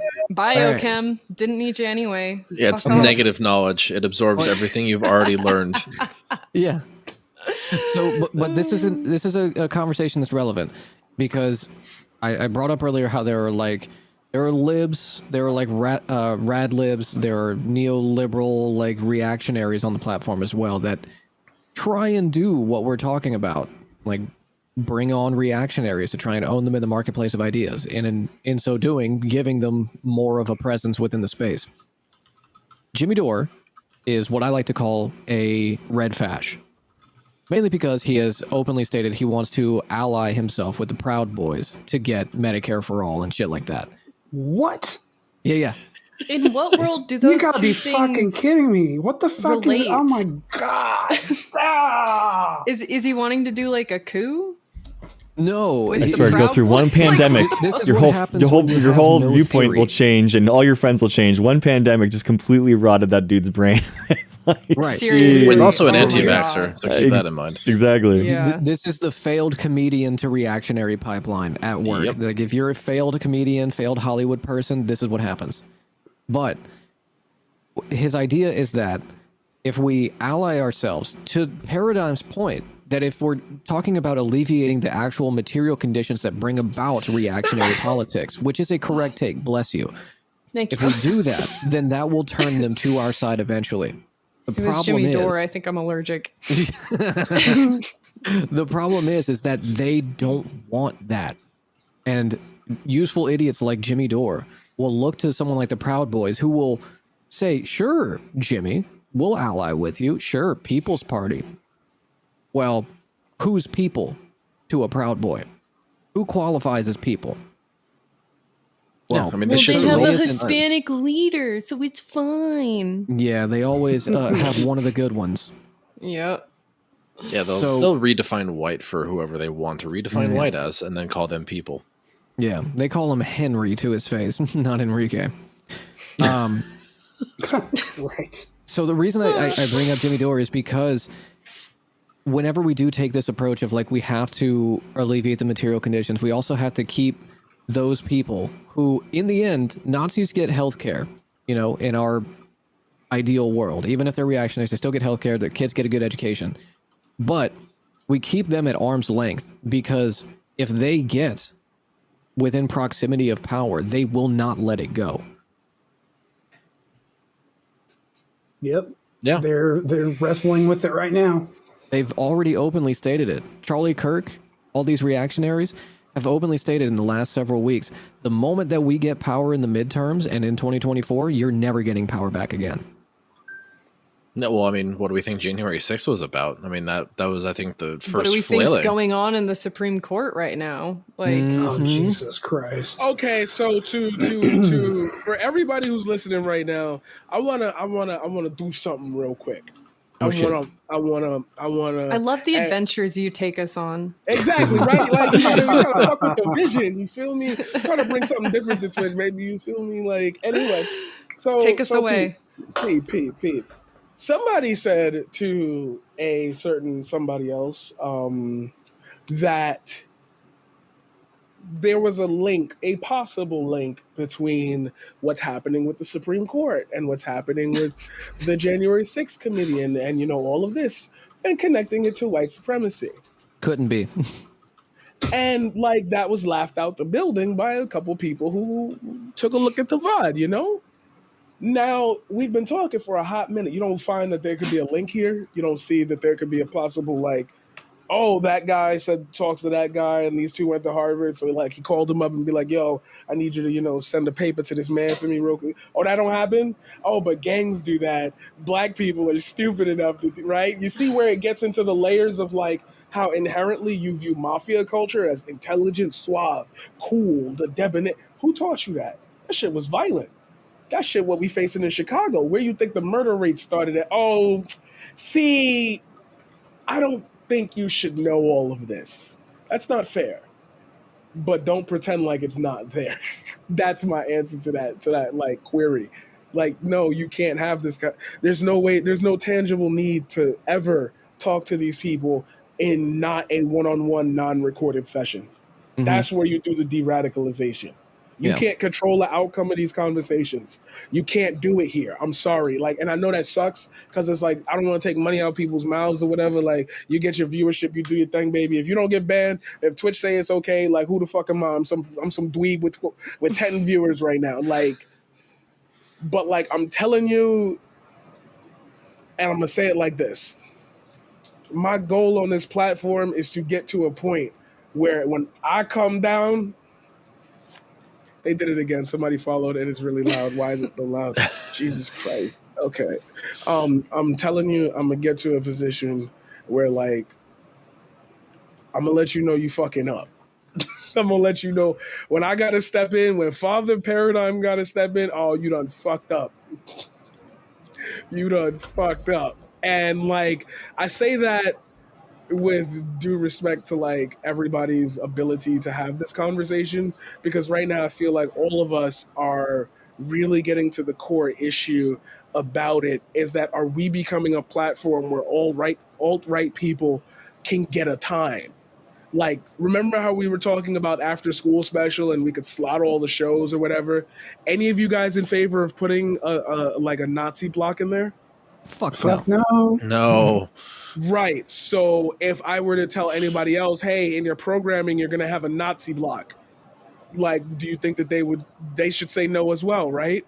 The fact that you don't want to just say, like, your real reasoning, like, it's for the cloud, it's for the energy, it's for the viewership. I get enough money to survive, I'm making a decent wage. Like, give me some material conditions. I'll go to Twitch and be like, yo, this woman has to entertain this problem. Yo, y'all paying her a stipend for her time and for even confronting this, because motherfucking, I don't see CNN, I don't see those people doing it out there. Like, okay, but you're not giving me anything. You're giving me, I'll do what I want. It's like, okay, so then what makes you different than them? Because they do what they want. And then I and other people that look like me got to go outside and get called the N-word And I'm wondering why do you feel that way? What got you to that point that you saw Yeah, me in your space? I Yeah, think go that's ahead. an important part too, is that the usually the streamers or platforms who allow these people on to, debate in the free marketplace of ideas, they usually don't reap the consequences of platforming those people. And I didn't really think about that either. Like that never, well, usually never bites them in the ass. Except The for most Blair they'll get White, is who like, goes to agree with conservatives and then ends up getting shit on. Yep. I mean, yeah, if you're like a lib who's like debating, a reactionary Nazi, the worst you'll get is some beef on Twitter. You'll get a couple people coming into your chat being like, "You shouldn't have done that." That's the worst that you'll get. Maybe a couple death threats, maybe some light doxing, right? And that's Especially not a good. white male lib. Yeah, that's the worst you'll get. But the people who got excited to see their daddy go on and debate a lib and then own them in the marketplace of ideas with 1350 memes, they're the ones who end up going out and doing violence. It's about cutting them off at the head. You don't allow their daddy on. You don't allow them to see their hero, their bannerman, charging forward into the night. And that's crazy because it's like, and I think I even said it and I didn't think about this. It's like, yo, none of us have that here. But look at what the presence of one did. Look at all of us. Like, I obviously already said I was a big fan of most of y'all. Look at how we found each other. There's not, I'm like this, but like there was love there, there was understanding. There was reading rap. mutual respect. You fuck with me. Dude. Like, Can we tell them, Marquise? Can we tell them how we met? oh yeah. Because we actually kind of like know of each other from previous to the ministry. Dude used to watch me play Dead by Daylight like a year ago. A lot, yeah. Really? Came on here. And I'm like, wait, why Oh. does that name sound so fucking familiar? Because Yeah, it's the that's so same cute. person. It was really funny. Anyway, Oh, that's sorry. nice. No, you good. People had to know, But right, like you see, like a year ago, I remember you. You always had positive vibes. I could fuck with you.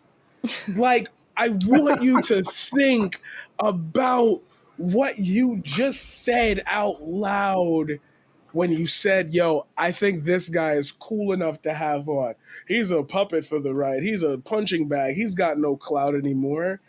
It's like, baby, darling, unless your content is for the engagement of like, you have the hammer, you are Bill Nye the Science Guy, and you are debating creationism. Like that happened. Y'all didn't watch that. See, this is what I mean. Oh, I You watched the No, I fuck out watched of it. it. Okay. Ken Ham and Bill Nye. Ken Ham, Yeah, Bill Nye. yeah. Like, Oh, that's watched a it debate, like 3 times. right? Like that's a debate. Like that's how you handle that. You got to be on that. You got to have a treasure trove. You got to have scripts, prepare answers. You got to see things coming from left field and build up 4 or 5 defenses for it. You have to study that shit. You got to be ready to call it up at a moment's notice. Yo, I'm not even trying to be funny. Get some notes. You're not even doing this with notes. Like, get some notes. You gotta be ready to have a where are the Marxist moment. You gotta like know your shit. And I think a lot of people on this platform see like the top performers within the debate space and think, I can do that shit. And no, you can't. You can't. You're not ready. Okay? You're not even a Padawan yet.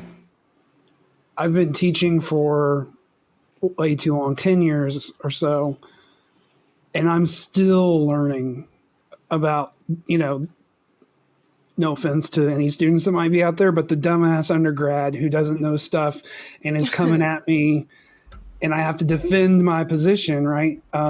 It took me a long time to figure out like how to handle that in the classroom.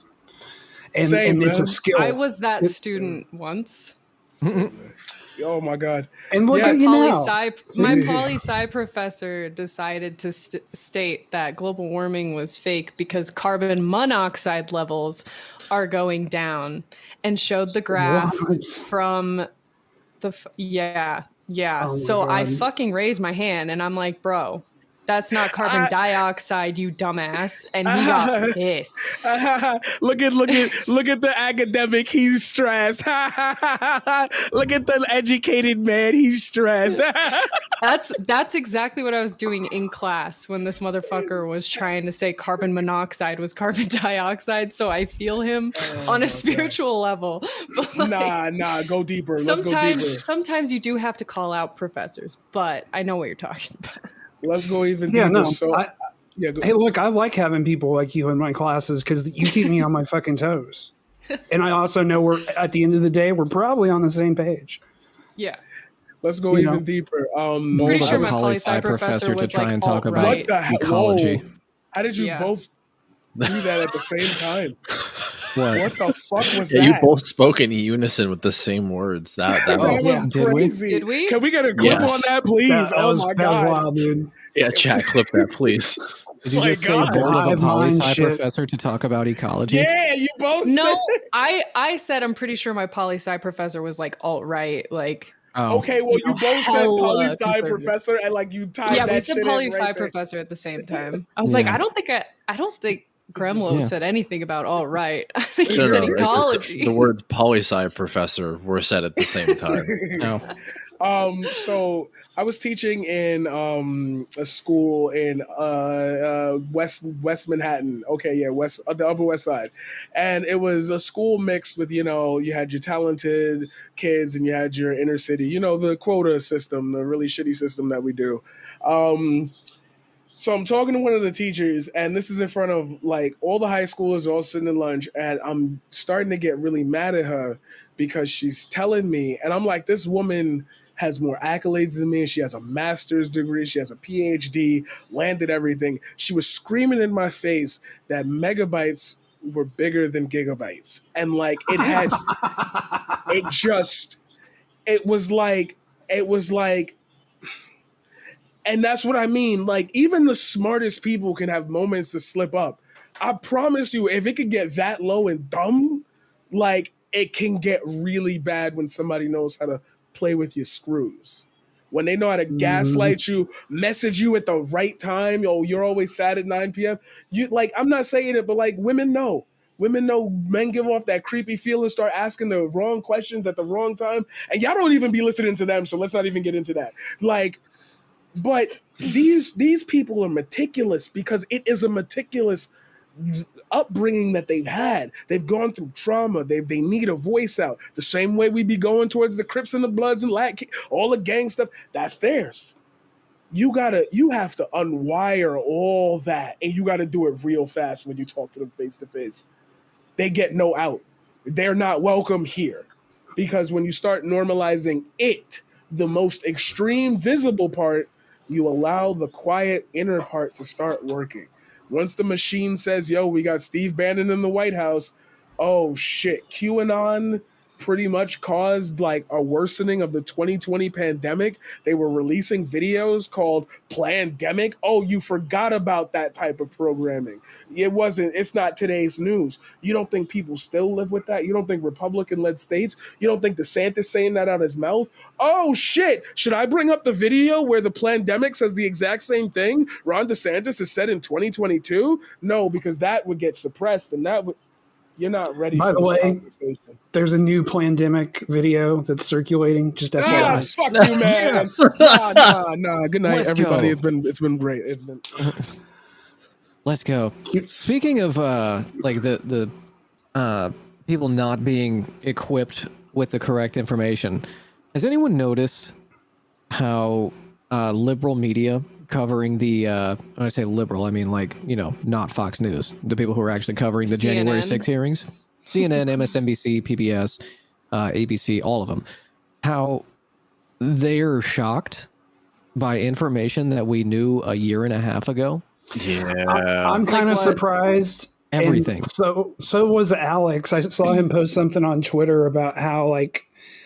the QAnon research community has been talking about this shit for, almost 2 years now. And it's like, no shit. Today was kind of interesting, though. I did watch today's. They released some stuff that it didn't shock me, but it was like, oh, it was really as bad as we thought it was. Oh, okay. Yeah. Well, like the Trump calling the Georgia guy and being like, I need 11,780 Oh yeah, we knew about votes. that. Yeah. And they're like, are you surprised by this information? It's like, how were you not aware of that information? How I is, think it might have been another state. No, it was Georgia.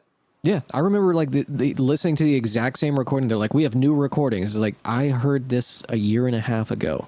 How? Well, I mean, they how do have am I to a present dumbass? it at the trial anyway because Yeah, it's all for public evidence. record. But yeah, Well, whenever they're like doing the diner interviews, asking real salt of the earth Americans at this personally selected diner that we chose, getting their reactions, and the people who are surprised, I'm just like, how we all watch this, the entire world watched for 6.5 hours, a bunch of hogs trying to, grab the vice president and put him in a noose. How did we not see any of this before? People at this diner, have you been under a rock? Did you have no cable during COVID? Like, what happened? I think they don't think it's as bad as it is. I think that they think that we're freaking out about very little, a few bad apples, as they're so fond of saying. But I think it has a much wider reach than they think it does or anticipated it to. I think they had higher hopes for people and they hoped that it wouldn't, resonate with as many people as it has. But here we are. I mean, even like politically engaged people are shocked by some of this, and maybe it just shows like the malfeasance on the side of mainstream media to not cover all of this adequately, because those of us in the like online political space knew that was going to happen. We saw the message boards being posted online from independent journalists who were like deep into the alt-right spaces online. We all knew all of that shit was going to happen. We knew Charlie Kirk buzzed people out there. We knew that Steve Bannon, the Proud Boys, and Patriot Prayer were going to be there. We knew that the guy with the Habsburg jaw, Ali Alexander, was heading the charge. We knew all of that was happening. But everyone's doing surprise Pikachu face again. Yeah, I mean, like it feels so exhausting. I think Consent Van in chat was saying this. Like, it's just so exhausting to relitigate things that we mostly already know. Like, you're getting a lot of like minutia that you didn't necessarily get that all add up to the same points that we've all like known to be true since it happened from the very beginning. So it's like, yes, okay, without consequences, this is just like a play. I feel like this is a bunch of hogs decided to do a high school play where they just did some fucking insurrection, and then the high school, a theater troupe decided to stage a mock trial for them afterwards. Like, that's all this feels like. That's all this feels like to me. Because without jail, what are the consequences here? What are the actual consequences going to be? Well, you have to go through a jury first. Why do you want there to be consequences? Well, I mean, people shouldn't be able to just fucking storm the Capitol and try to overthrow an election without consequences. For all of the, small hogs, the little piglets who decided to, throw shit on the walls and steal Nancy's podium or whatever. Sorry, the Yeah, piglets got me. I mean, they're gonna get consequences, and many of them already have. But I want like consequences for the higher level political actors, all of the Congress people who gave tours. Yeah. All of the I want the big fish. Exactly. My question is, okay, so that's cool and all. That's cool and all. But like, if we're gonna see, this is what I mean. And you guys are educated, so I'm just so used to talking with people who don't know shit. I'm sorry. I'm so dead ass. Y'all know that. I've said that out loud. Like, like I feel like I gotta explain every fucking premise before I get to a point. I could just get to the point here. We cool here. For me, it's like, if we're not equipped to handle even a hardline stance on what can be said, how are we even remotely like Okay, let me phrase this differently because my mind is just wandering to like try to answer it myself. Well, no, man, I think think know I where get you're what you going. mean. Yeah, like, if we can't even agree on like what should or shouldn't be said, how can we agree that like the people who tried to overthrow the government should face consequences and Right? what Yeah, those yeah, yeah, consequences yeah. should be? There it is. There it is. It's Yeah, like how can we think in like how is this is a victory for them because there's no consequences. right. Like I need to Mhm. like that's what I need politicians to say. Like the people who you and that feels like I'm yet again galvanizing and I'm dividing both sides. But like there's two sides of this. There's already two sides. The two sides are the people who are like, yeah, good, dude, insurrection, and the people who are like, no, bad insurrection. And it's like, can we all admit that it was like a bad moment? Like, bring up BLM. Like, okay, can we agree that all of them were bad moments? Because like a lot of people who did that faced like a lot of extrajudicial killings. Remember that? Yeah, supposed Antifa was shot and killed with no due process. Like, oh, fashions. You know what I mean? It's like if we can't come together here, then how do we think in their brains? How can they use that as a win? That's to what? Do it Ooh, again? the redemption tour is going to be incredible. Well, it's already happened, right? I mean, people that And it's have starting here. Yes, thank you. people that Sorry. have that fled the Capitol for their lives, and then later that night in that special session said that it was Trump's fault, that Trump incited it, that he was the one that kind of lit the match for this whole thing, are now. I mean, we have video of that. And then they're now changing their point and saying that, oh, it's just like a peaceful protest or something that went awry kind of thing. You're like, what? Like, it's just, I don't understand. They rely on the short-term memory loss of the American public. Bingo. Oh, I think that's probably in some capacity the motivation for having this whole series of hearings is to try and make people aware of it again, even if, the actual revelations really aren't that revelatory and they all add up to the same thing. Even we're changing the numbers in the equation, add up to the same final answer, but it gets people thinking about the entire thing again. Yeah. And to me, I've almost speculated this feels a little premature. Like this is so far away from midterms that like I almost think it would be of greater strategic value to have these hearings much closer to November. That's crazy. You know what? I'm gonna disagree with you here. You know why I'm gonna disagree with you and everybody who agreed with that statement. That's crazy that we would have to use January 6th as like a political move. That's crazy that's a piece on the chessboard. None of them would do that because they're going to campaign. It's like, oh, I wasn't one of the ones who supported January 6th. Like, who gives a fuck? Like, obviously, dickhead. Like, please shut up. Oh my god. Yeah. Like, It's such an awful point. thank you for letting us know that you don't stand with the insurrection. All right, what about the people who are winning the elections that stand for the insurrection? Oh, wait a minute. You mean they're already winning? They're already changing legislation? The hell you say?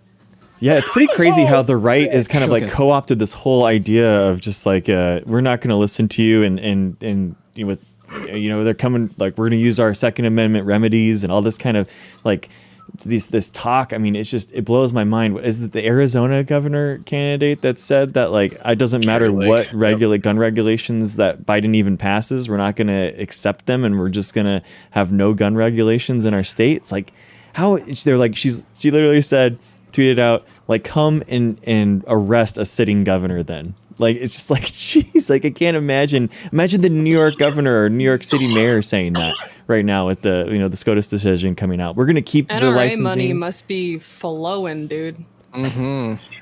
I mean, NRA, I don't know. I mean, NRA was just almost bankrupted 2 years ago. So I kind of, I don't know.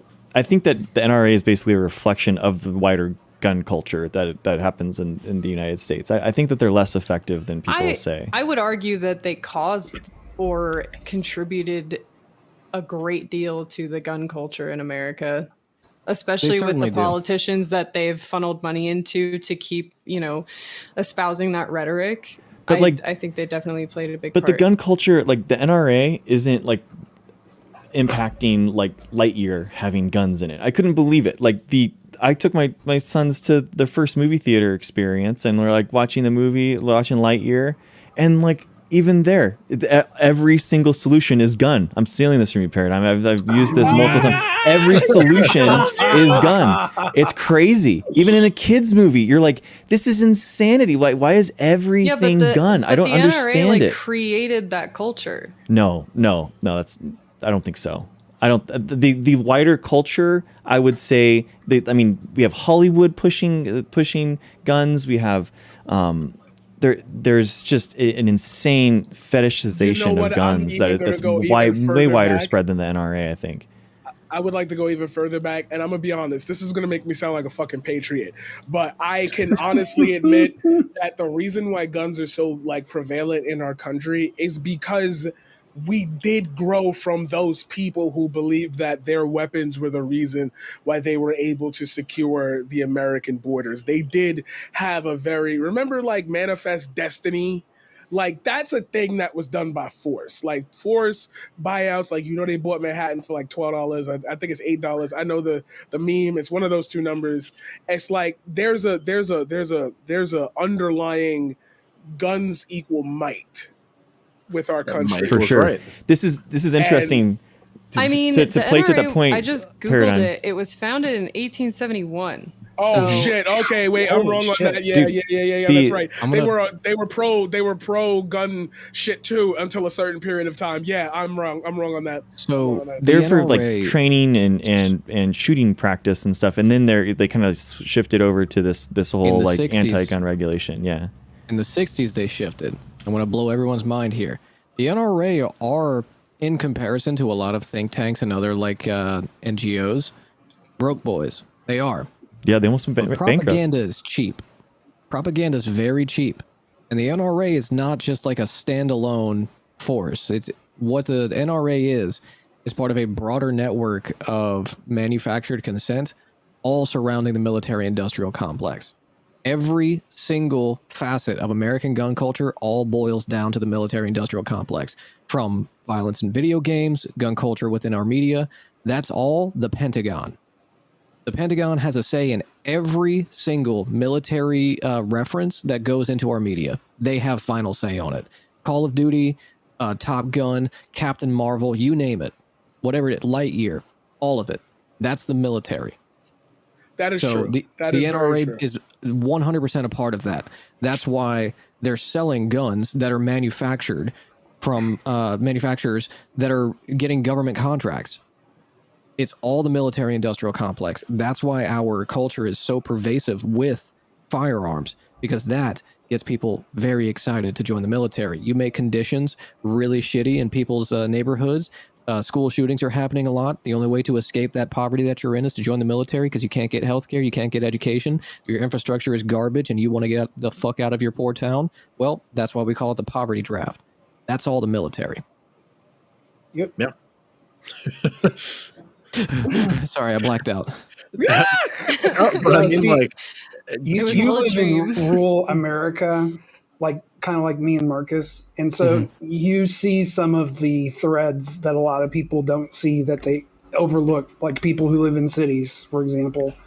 And that quality with you really makes me love your stream, because sometimes you'll buzz something out, and I'm like, damn, that's a good fucking point.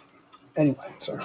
Well, thank The you gun for gassing me culture, up. I mean, like the ability for us to have arms and stuff, the Second Amendment comes directly from a English common law thing. Like it's something that was written in 1689, and it said Clarence. I just read it because I read the Clarence Thomas decision today about the guns, and it says, quote, "Protestants may have arms for their defense suitable to their conditions and as allowed by law." That's basically the father, or the preamble to the Second Amendment. That's where they came from. And when they say a well-regulated mission, or the right to bear arms, they're talking about the right. They're talking about this, actually. They're referencing English common law, 100 years ago in 1689. So it's, people have had weapons and guns in America for a really long time. Right, but the difference between the guns then and the guns now, you can fire maybe one shot every minute or two with a fucking musket, but with whatever other gun you take anywhere now, you're going to be shooting magnitudes more. I agree, So but the Protestants in the English common law stuff, they're talking about daggers and they're talking about other stuff, but they're still like strapped. Everyone is strapped in that time during this. It's an expansion of the right to have a personal arm. That's I mean, at least that's how the court's seeing it. SCOTUS and stuff is seeing it as like this is referring to the right to bear arms. I know how they see it. I don't agree with how they see it. Yeah. Okay. I think the very interesting thing I've seen over the last 15 years when it comes to Second Amendment people is how their focus on what the Second Amendment is meant for has shifted. When I was growing up, it was hunting, home defense, and sporting. Now, every main player within the Republican Party and like pro Second Amendment movement has shifted. It's not about home defense. It's not about hunting or sporting. They've shifted from that into it is about killing cops. It's about killing people in the military. It's about overthrowing your government. They have completely put away all semblance of like what the NRA in its founding was about. Because we were NRA members growing up. I'm a SRA member now. And we had the stickers on the back of our cars. We were very, pro-gun people. The NRA was about like responsible gun ownership, representing people whose rights were infringed on illegally. And it's not about that anymore. And that's where I think the danger is with the gun conversation now that nobody wants to focus on within mainstream media.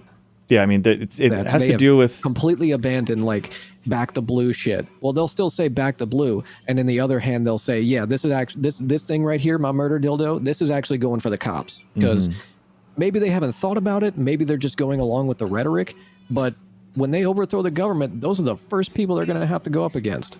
That is, yeah. I mean, it is a weird thing that they talk about. And you can see it in the January 6th like videos too. They're like talking to the cops, like, "We're one of you. What are you talking about?" And like, or it's very odd. They're like, you're supposed to do this to BLM, not us. Yeah, it's that classic video of the guy getting arrested in the airport, being like, "You're treating me like a black person."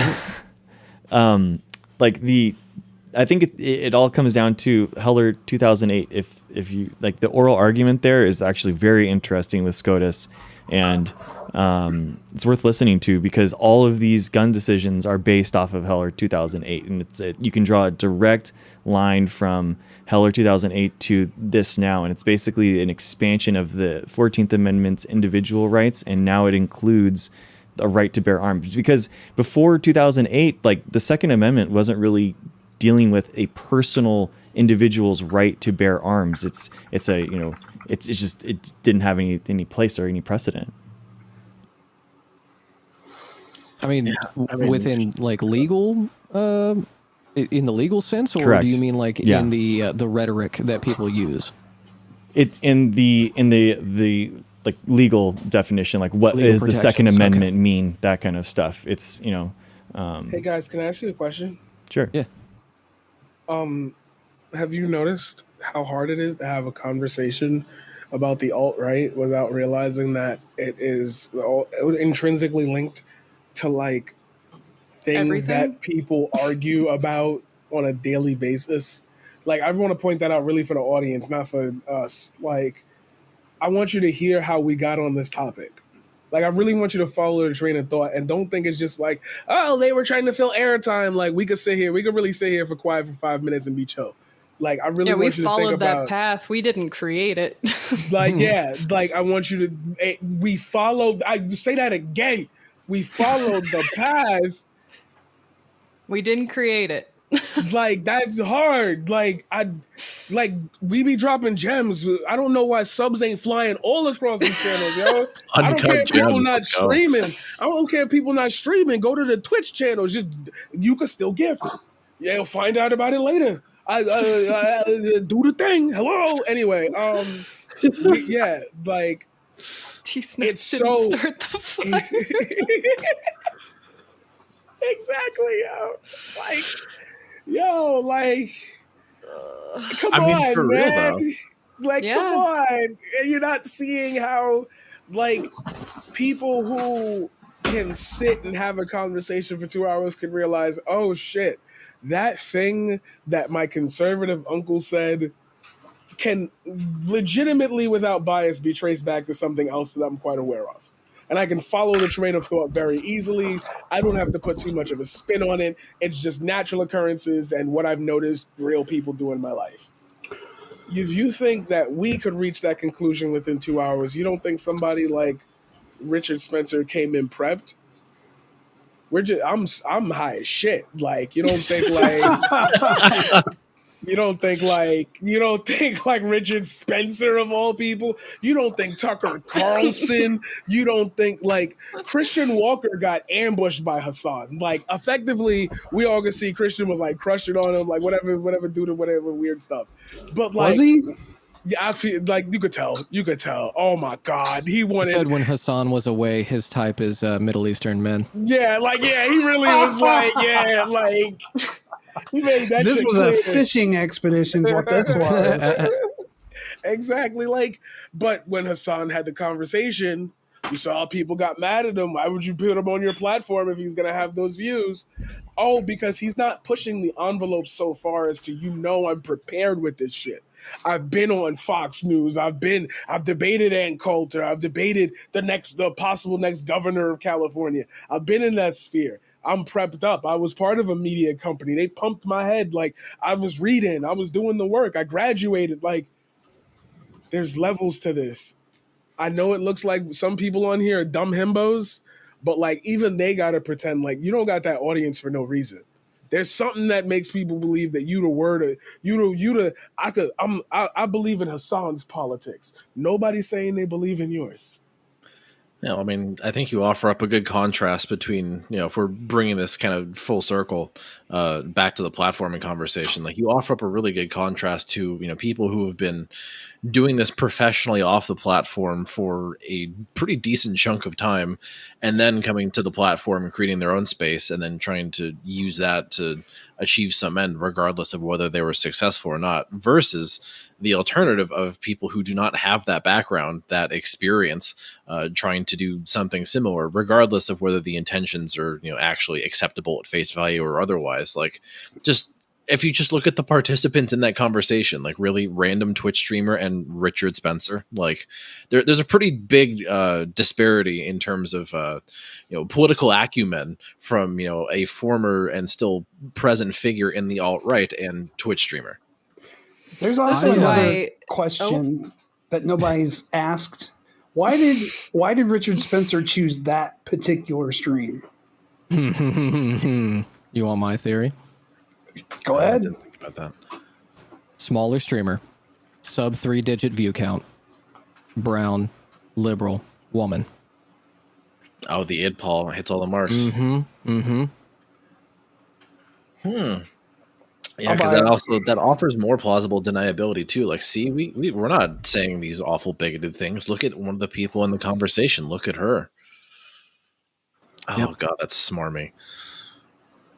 Amber, what were you saying? Yeah, go ahead. Oh, I was gonna say this is what I worry about, like, because I want to tiptoe into Twitch poll, but at the same time, like, it's been a while, and I'm just now getting back into politics as a whole, and I definitely don't feel informed enough. Hence the from a viewer's suggestion, we got Chomsky, we got I'm reading Kropotkin. I read Marx. I got Wait, bread book or mutual aid? Mutual Aid. Okay. Come on, it's about evolution. Like, hello. It's like Ancestor's Tale, but about socialism. It's There you perfect go. for me. Go ahead and continue.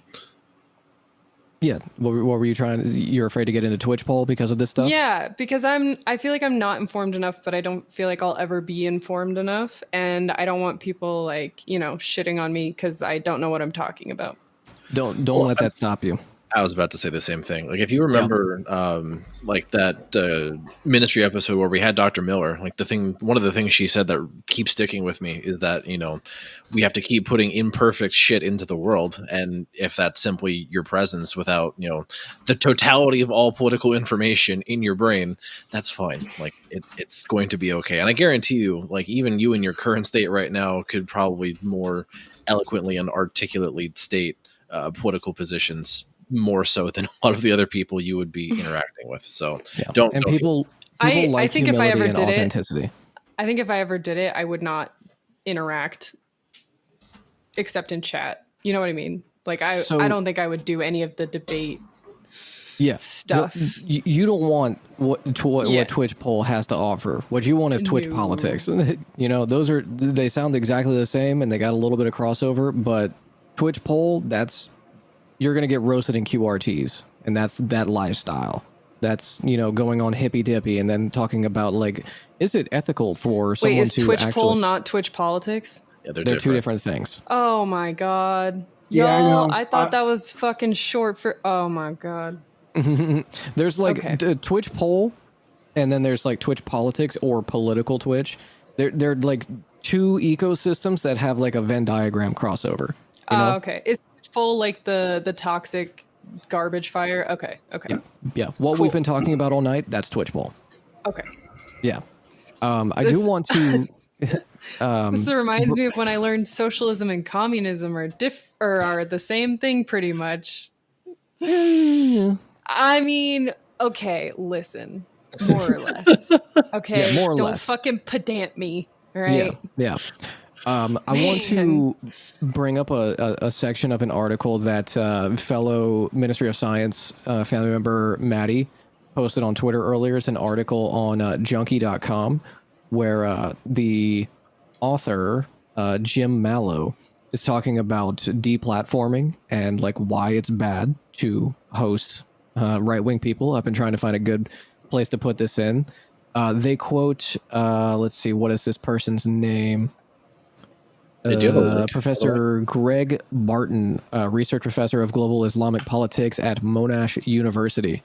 And they say in one of the segments, worse than them having no effect on the person spouting hatred or on people who enthusiastically believe their perspective, this practice also introduces these ideas and far-right concepts to a new audience, no matter how unreceptive it is thought that it may be. A staple for far-right messaging is dog whistling, which is difficult to combat in an interview setting. The idea is to just be towing the line, to stay within the realms of respectability, so their hateful messages continues to be amplified. It's a consistent cat and mouse game to track down the current code that's being slammed in public discourse, what people like Donald Trump have done to play around with ambiguity. Professor Barton says that if Donald Trump says stand back and stand by for the Proud Boys, is he preparing them for action? It's easy for him to say that it's not. Professor Barton said the best way to do this is to deplatform anyone known for inciting hatred or violence. As a rule, while this leaves some gray area, he said it would be next to impossible to have hard and fast rules and concede mistakes that would be made. Yep. Wittgenstein also wrote about this, by the way. Called it language games. Really? Wait, Wittgenstein is like early 19th century, isn't he? Yep. Jesus Christ. Wittgenstein's failed to predict social media. Oh, yeah. There's a lot of shit out there that when I look at social media, I'm like, damn. Like, if I could resurrect Baudrillard, if I could resurrect... Durkheim. No. Fuck Durkheim. No? There's a lot of postmodernists I'd like to, have a seance with. So, ooh, next episode of Ministry of Science. Oh God, are we actually doing a seance? We might need to call in Levelhead. Ooh, I'm gonna have to wear my black lipstick. Readmap's gonna have to hide. Hey, it's time to cut a promo. Uh-oh, it's happening. Hey, yo, Levelhead. You've been ducking me. Your community been saying we should have met for the longest. Stop running from me, baby. I'm right here. I mean, I'm not going to be here for like another couple days because like I got a wedding to shoot. But like, I'm going to be here. Like, what's up? Pull up on your baby boy. No, I've heard he's great. That's awesome. I would love to have had Maddie on for tonight because Maddie know. is still regularly invited to Hippy Dippy, and like to her credit, like just plunges her hands into the filth, and like I don't know how she's Why managed to did do you it. have to say it like that? Because it Like, really I don't is know. that. That's what it's sometimes. like. Ugh. I have to shower after I watch like 5 minutes of it because it's It just, really is Ugh. like that sometimes. I Like, just it- imagine those like insemination that they do with the cows. Yeah, The whole ass Yeah. arm, baby. I think of it like the scene in Jurassic Park where they have to like find the thing in the poop, and they just like right in there. Can I just say something real quick? I thought this No. Dylan Burns kid, fuck you. I thought this Dylan Burns kid like learned his lesson. He went overseas, realized that people were starting to see him as, you know, platforming alt-right. He was going to reform his ways. I haven't seen any of that. Oh, fuck no. I mean, look, at the end of the day, CTV won his quote-unquote panel championship or whatever he called it. Like, Are you fucking kidding me? Jesus Christ. This is the fucking person dumb. who was tweeting out pride flag swastikas was propped up as, you know, a chief debate lord of his platform. And again, He's the and I will say it. co-host of the recruiting panel. I will say this. Oh, I will say this God. with all due respect to Dylan because I kind of fuck with him. Not because like on just like a personal level, like I fuck with him. I'm not Yeah. really. I don't. Same. I got different. Like yeah, you know what I mean. Y'all same. But like. It's like that's what I mean when I show that to people outside. They're like, "Hey, yo," and that's the alienation that I'm scared of. That like this don't become a pop in place. Like I'm trying to, you know, not even trying to be funny, but like I know I'm not gonna be the household, you know, put me on your TV at 8 p.m. and watch me type of entertainer. I'm gonna curse a lot and whatnot. But like I already got mothers and daughters watching me. Like I can provide something, I can make that into something bigger. I can make that into something where like when some shit go down, that's the guy. Like this is the place. We could make it that, but when we platform people, when we give people the chance to interact and then they go and do that, that's representation of you. So all them normies, all them people, all them weird alt-right, the internet, you know, sleuths with the 6 fake accounts, they looking for that image. Where did it get posted? To you. Oh, he's normally on this show. He's recruiting. I wonder if he's got any good people for us to recruit. And boom, you already did it. All it took was 1-1. That 1 brought in 3. That 3 brought in 7. Game over. Yeah, like I don't have a personal problem with Dylan Burns, mostly because my interactions with him directly are very limited. But I just don't I don't respect what he's done with what He's could no be a better than very Jordan good platform. Peterson, who puts a veneer of academic window dressing up to prop up what he's fucking doing as something that's valid and legitimate, and it's really fucking not. I'm sorry. No, I That's your 100% agree opinion. with that. Yeah, it's your opinion. I'm right there with you. I don't think pretending it's something it's not is good, right? It's That's very that. bad. I'm sorry That's to cut you literally off. I'm how sorry to cut. I found you, Yeah, Paradigm. That's literally how I found you. Like that the rant. You remember I've been talking about this. I never changed my positions on anything. That's so weird that you said that. Like, yo, it's been this way since I met y'all. I brought it up to you the first chance I got invited onto a panel. It was the first thing I launched into. I don't think I even remember the topic. I just know I got there somehow. Your baby boy did it. It was Destiny being deplatformed. Yeah, like, And here we are again. and here we are. He said it. He said it. Yes.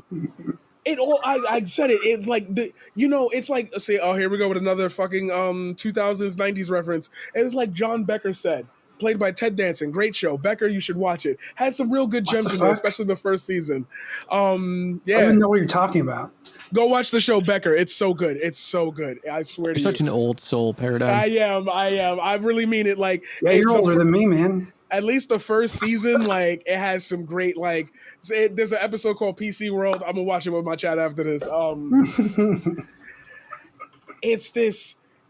maybe I'm not the center of the world. Maybe the world doesn't revolve around me, but it sure seems to revolve around y'all. Because anytime that one person gets fucked up, you all spiral out. So the question is, and I will ask this yet again for anybody listening, and I know this is how Gremlo met me because I remember saying this and he was nodding his head furiously. What are you here for? What are you here for then? It's okay to own it. That's what I think we're trying to get you at, is that more people came into this space that actually had some real world pull. We're actually coming from a place where it's like, are y'all here to help people? Cool. We can help y'all help these people. We give you free information. We're not here for the viewer count. We're here to spread that next edge of, oh shit, being a leftist right now ain't really about like socialism and black people freedom. It's about, oh, all these material conditions are fucked and nobody's really doing anything to change it. Let's work on that. I want to read you guys one of my mentions. I don't know who this person is. This is the person that said like they work with other academics who disagree with us. He says, if you'd like to talk about it in our respective streams, I would be happy to walk you through current research about deplatforming and why professionals do not share this belief, and why what people are doing in the Twitch space is still good and entertainment. That sounds like a lot of copium. So wait a second. Can you tell me what he's a professor in? Dipshittery. There is, because there is actually some research that does support. It's mixed right now. It's very mixed, the research on how to handle what's happening. And honestly, it's a decades old conversation. And you're, I'm of the mind. I don't know that, if you can ever quantify that. Well, I mean, yeah, that's the thing, that you can't context. quantify it. You can have like individual anecdotes about like, hey man, I really appreciate your content. You helped like change my perspective and like pull me away from the alt-right. There's always people like that. I have people in my community who have said that to me, but there's no way of quantifying exactly how you do that or like where the most effective things are. It's just based on individuals and it's time. Yeah, well, and I know, like, to at least start to answer the quantification question, I think Professor Q, you could probably inform this to some degree as well. But with the like deplatforming Trump from Twitter, like that's the canonical example of like when deplatforming does a very tangible good. You know, the rates of tweets containing misinformation went down by like 75%, and considering how many people amplify whatever Trump said on Twitter and then act upon whatever Trump said on Twitter. That has a very big ripple effect throughout those spaces, both online and in real life, because literally they were acting based on his tweets at the insurrection. So like there's a very real, positive consequence, I would argue. And you can quantify it, I think, in that respect as it pertains to social media postings and the like. But when you kind of get down and try and like hyper focus into Twitch spaces, like if you're trying to look at, okay, did this one person who had Richard Spencer on, like how much disinformation was spread, how many people were converted to being an alt-right person, like it's going to be impossible to quantify that shit because you're just in, the absolute, cracks of the earth that you can't even see anything. So it really just depends on context. I try and keep the perspective that this is all very online and it has to be kind of treated in the same way or just in that way. You can't look at like real world examples like IRL interactions then in the same way you do with these Twitch interactions, these forums or whatever it is. But I think there's something that you can draw these deplatformings, like how it cuts the legs off of movements, right? In real world examples. What killed the Sanders campaign? COVID kneecapped the Sanders campaign's ability to do grassroots organizing. It wasn't deplatforming, but it was removing the main connection it had to its core audience, working class people, door knocking. That was the Sanders campaign's main modus operandi, or operandi, whatever it is. Yeah. And it's the same with online spaces. You kill Parler, you kill Truth Social, you kill Cozy, and you nuke a bunch of like 4chan subreddits. You nuke all that. You have removed their ability to communicate with one another. They're always going to find spaces, like Paradigm was saying. They always find the newer spaces where they're going to be able to go, and they're going to be able to, do their thing.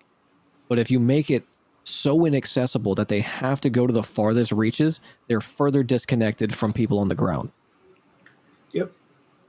Yeah, well, I think. And how many people are going to be willing to go through that just to find a space to, Yeah. And what happens to the people who are existing in the margins? One of the reasons why Parler was unsuccessful is because it was new.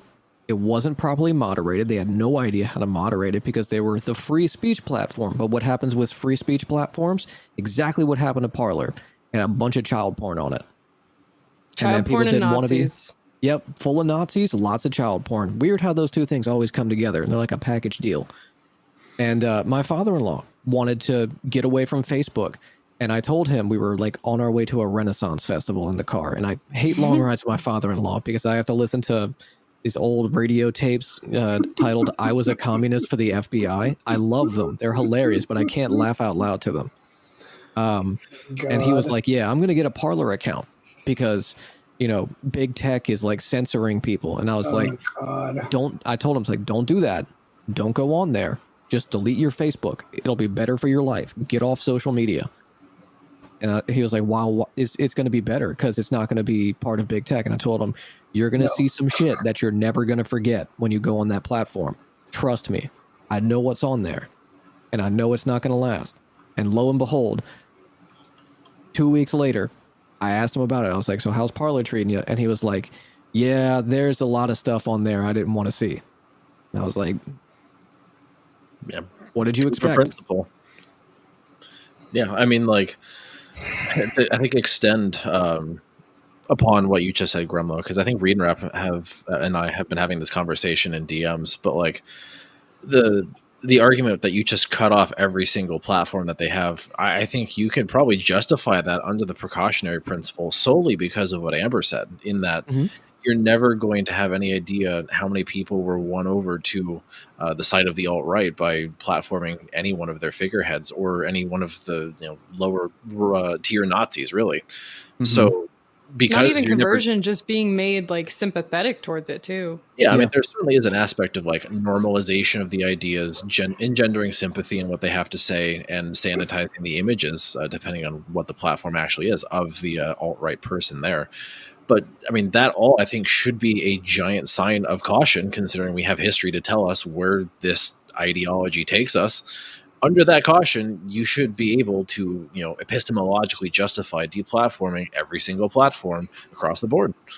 So I wasn't going to mention this, but I recently reactivated my Facebook, and I was shocked. There's a lot of people in my life who were posting, or who were in my life, posting about Jordan Peterson and how he's such a smart guy, and and then I had to, I just linked them our article, not to promote our shit, but I hate that.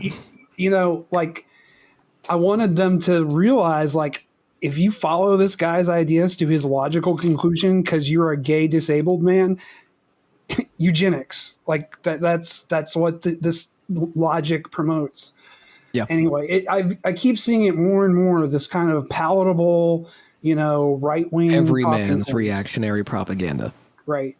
Exactly. Yeah, it's the morning talk show podcasts that are casually talking about like sexual hierarchies and stuff like that. My God, the manosphere is crazy right now.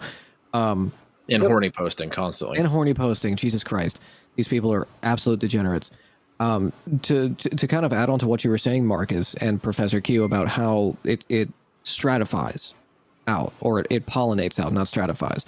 The pollination's very it's very poisonous because of how it infects people within their ecosystem. Because one of the problems we have in Louisiana is we have a lot of paramilitary groups, but in 2016, whenever a large area flooded, we had like 16,000 people who were homeless because their homes were just wrecked by a flood.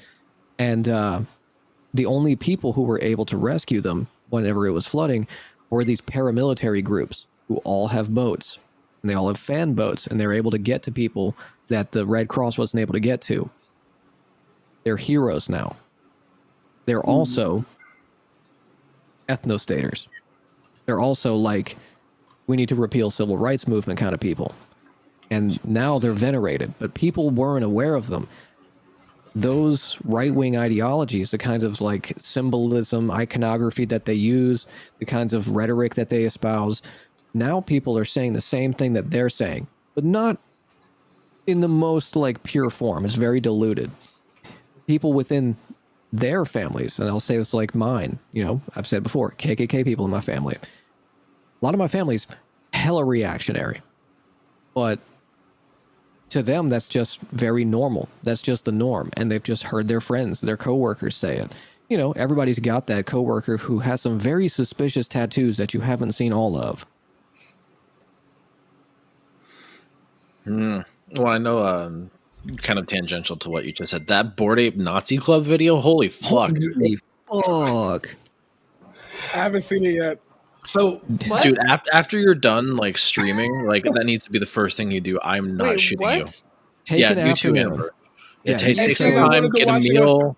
It's so a it's full length feature. It's I wanted from to watch Philly it on- on D. I wanted to watch it on stream, but like y'all know me, I never shut the fuck up. So like I keep pausing it every 30 seconds, like, hey yo, and like it would take me 8 hours, and I don't want to be that guy. Like, It's a 1 hour video. It took 2.5 hours on stream for me to watch it. ooh, But Yeah, I had to yeah, watch that Amber, shit on Philly stream. on It's D mental. is his is the YouTube channel. He has a video on cryptocurrency, the Bored Ape Club, and how it's a bunch of like Nazi 4chaners who started a giant troll. There's like 40 layers of ciphers and cryptography that they use to hide their Nazi dog whistles. It's insane. so Oh my god! All I- there is like H3 XQC fucking replying to all this shit. Okay, So I need to I, find the actual video. I liked the video. It was a I'll link total it to you. mind fuck, but there has been some journalism come out that's kind of said, "Hey, Oh, I maybe found there's not so much to this." After watching it, I don't know. I mean, I still think it's pretty fucked up. Well, I mean, like, looks. If journalists / mainstream media or sympathizers are trying to say, well, you know, they're just reading too much in the tea leaves. You know, this is simply just more opinion. Like, if you have to bust out ciphers like we're trying to find the goddamn Zodiac killer, that suggests there is a deliberate intention to hide the dog whistle. Like, you don't go through that much effort to hide a dog whistle. Like, if you want to spread dog whistles, you know, loud and proud, you just do that shit in plain sight, and half the time you'll just get a Republican in Congress to repeat it, and it won't matter. Right? If you're trying to normalize these things within culture, or really just sort of take advantage of the idea that you can easily propagate this shit through culture and people won't be the wiser to it, you go through all that effort, hide the dog whistle, regardless of how many of the like 50 that were in there are valid or not. Even if a tenth of them are valid, that's still like 5 dog whistles that have been hidden in fucking cryptocurrency culture. Like, holy okay, shit. so I'm gonna yet again counter with the right talking point. So prove to me that you can't say the same. Fuck, no, let me not lose it. See, it's so dumb. Like you gotta really like, You want me to- you gotta so I have know it what you're- ready. So the right wing talking point is, prove to me that they intended to do that to signal to other Nazis to tell them that Yeah. they're a Nazi. Yeah, So like the only retort to that is we can't 100% know somebody's mind and where it's at and what their intentions are. We can only intuit what they're doing through consistent behavior. I will. This is like my last thing on this. I joined their Discord server and I found it very suspicious that after that movie posted, that there was no conversation whatsoever happening about it, which actually made me believe this documentary, for lack of a better term, is 100% Video on the essay. mark. Video, whatever. Yeah. Okay. That's wait, you what the joined cool kids have been Philions? calling him. No. I joined the Bored Ape Yacht Club Discord just to kind of poke around and see what was in there. How many Ethereum did you spend to get into that Discord? Oh, 0. It's I'm kidding. Yeah. I'm not a chump. oh, What let the me fuck? guess. It's free to enter? Huh. It's like the left gate keeps needing to have wages raised because we can't afford anything, but the right spaces are allowing you to enter for free? Huh. They don't pay well. There's no Washington Street Journal paywall here. I wonder if I can get my news from here. It could be that simple. You know, there was a shitty meme that Two-factor underscores that authentication point. is basically communism. Yeah, you know, if you haven't read half the fucking books, it's on you, Sweaty. I can't take the responsibility of educating you. And then, you know, a fucking, you know, right wing soy faced little Nazi is like, yeah, dude, you want like 10 talking points as to how insert racial group here is actually inferior? Here, would you like some more? I'll tell you some other racist shit too while you're at it. Like, they're so. Would you like to read this book from the 90s called The Bell Curve that has been substantially disproven over and over? Yeah, here's a PDF and the director's commentary on it too. Like, Yeah. you know, Have they're you so taken the invited. political compass? Oh yeah, I'll tell you all the answers to, you know, say on that one, so that way you Yeah. can justify hanging out with us. Like the right spaces, and when I say the right spaces, I guess I mean right wing spaces. They're a lot more inviting a lot of the time for people. Like Yeah. people feel more comfortable stepping in there, and that's how normalized this shit is. This is something that I kept seeing in this discourse online about what started this entire episode, right? Is that the left wants to create echo chambers. The same rhetoric we've heard for a long time. Want to create echo chambers, want to force people out, and if they're already radicalizing, you're just forcing them into the margins where they become more festering. And I don't believe that. I think protecting your community and making there a standard for entry is not the same as gatekeeping. Well, and that's actually how I met Dr. Buenabuen. Reed and Rap and I had an incident like that within my community where I just yeeted somebody out for being too close to people pushing Nazi shit.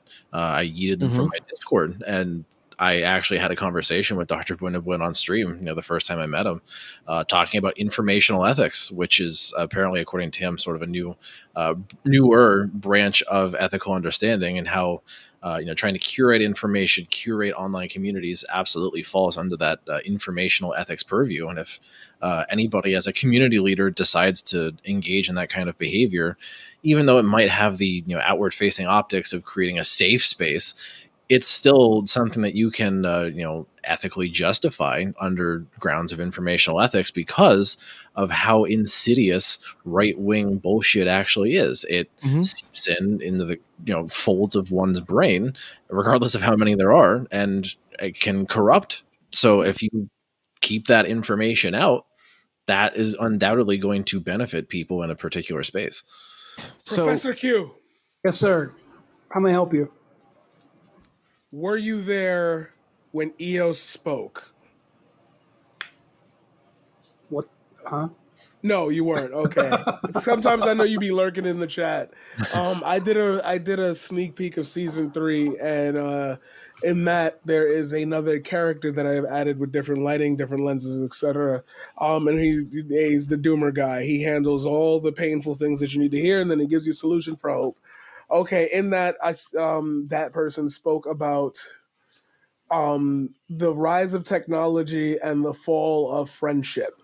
So I want y'all to really think about it. The reason why so many millennials are nostalgic towards this N64 split screen gamer moments is because, and I hate to sound like such a boomer, but like, yo, it really, really is that you had to be present with other people. If you was playing 2K, you wasn't talking shit to my face, bro. You're going to take this Larry Bird 3 for the 3rd time, bro. You're not blocking me. And we used to get in each other's faces, yell about it. Like, we was there. Like, Pokemon battles got heated. Like, that link cable got ripped at least one time. Like, I know your shit got dropped. You guys got to check split out. screen multiplayer builds solidarity. You guys got to check out. There's a video of this, but her name's Sherry Turkle, and she wrote the book Alone Together, and it's about how social media, the internet, has atomized social relationships. I mean, there has been some positive, right? But she talks about, you know, kind of how social relations have been collapsed with the, you know, addition of social media and the problems that it produces. She used to be a big booster for the internet. Her first book was all about how the internet was going to bring about this great sea of change. We're going to end racism, going to end sexism. You know, we would all be united. And then she wrote this book, which basically said, yep, nope, I was wrong. This shit sucks. Blow it up. I'd like to take a look at that because I've always been hesitant to agree with the notion that like the internet has caused more social strife. I think it's just like with NFTs and crypto. There is a wonderful technology, a wonderful tool at our disposal, and its actual use or its current use. Yeah, Mark It's, said technology Marcus, is determined by its use. This reminds me of And CRISPR with the Dr. What's his bucket altering those twins in China and everyone losing their shit about CRISPR for like a day. And it's the same thing. It's great technology just utilized. Yeah, I mean, it's all people at the end of the day. It's all people. Yeah. And that's the point I'm trying to make about this conversation, to bring it all the way back to the very first question. Can we do this responsibly? That's an ecosphere. Sorry, it feels like I am registering low. I'm sorry if I'm low to anybody. there it is. That's what I've been trying to point out, is like, I've seen other places act around. Like, I've seen so many people. I'm telling you, there's a straight way with this. There's a straight way with these spaces. They operate meticulously. They don't stumble in. They don't, I promise you this, they don't stumble in. I mean, it's determined on how they're structured is my kind of take on it. You know, my research on Grindr looks at how Grindr was configured to produce a certain outcome, right? It's not designed to facilitate long-term relationships. It's not designed to facilitate connectivity and meaningful relations. I mean, fuck, man. Until the recent protests, the BLM protests, they had a race filter so people could fucking filter out people based on their race.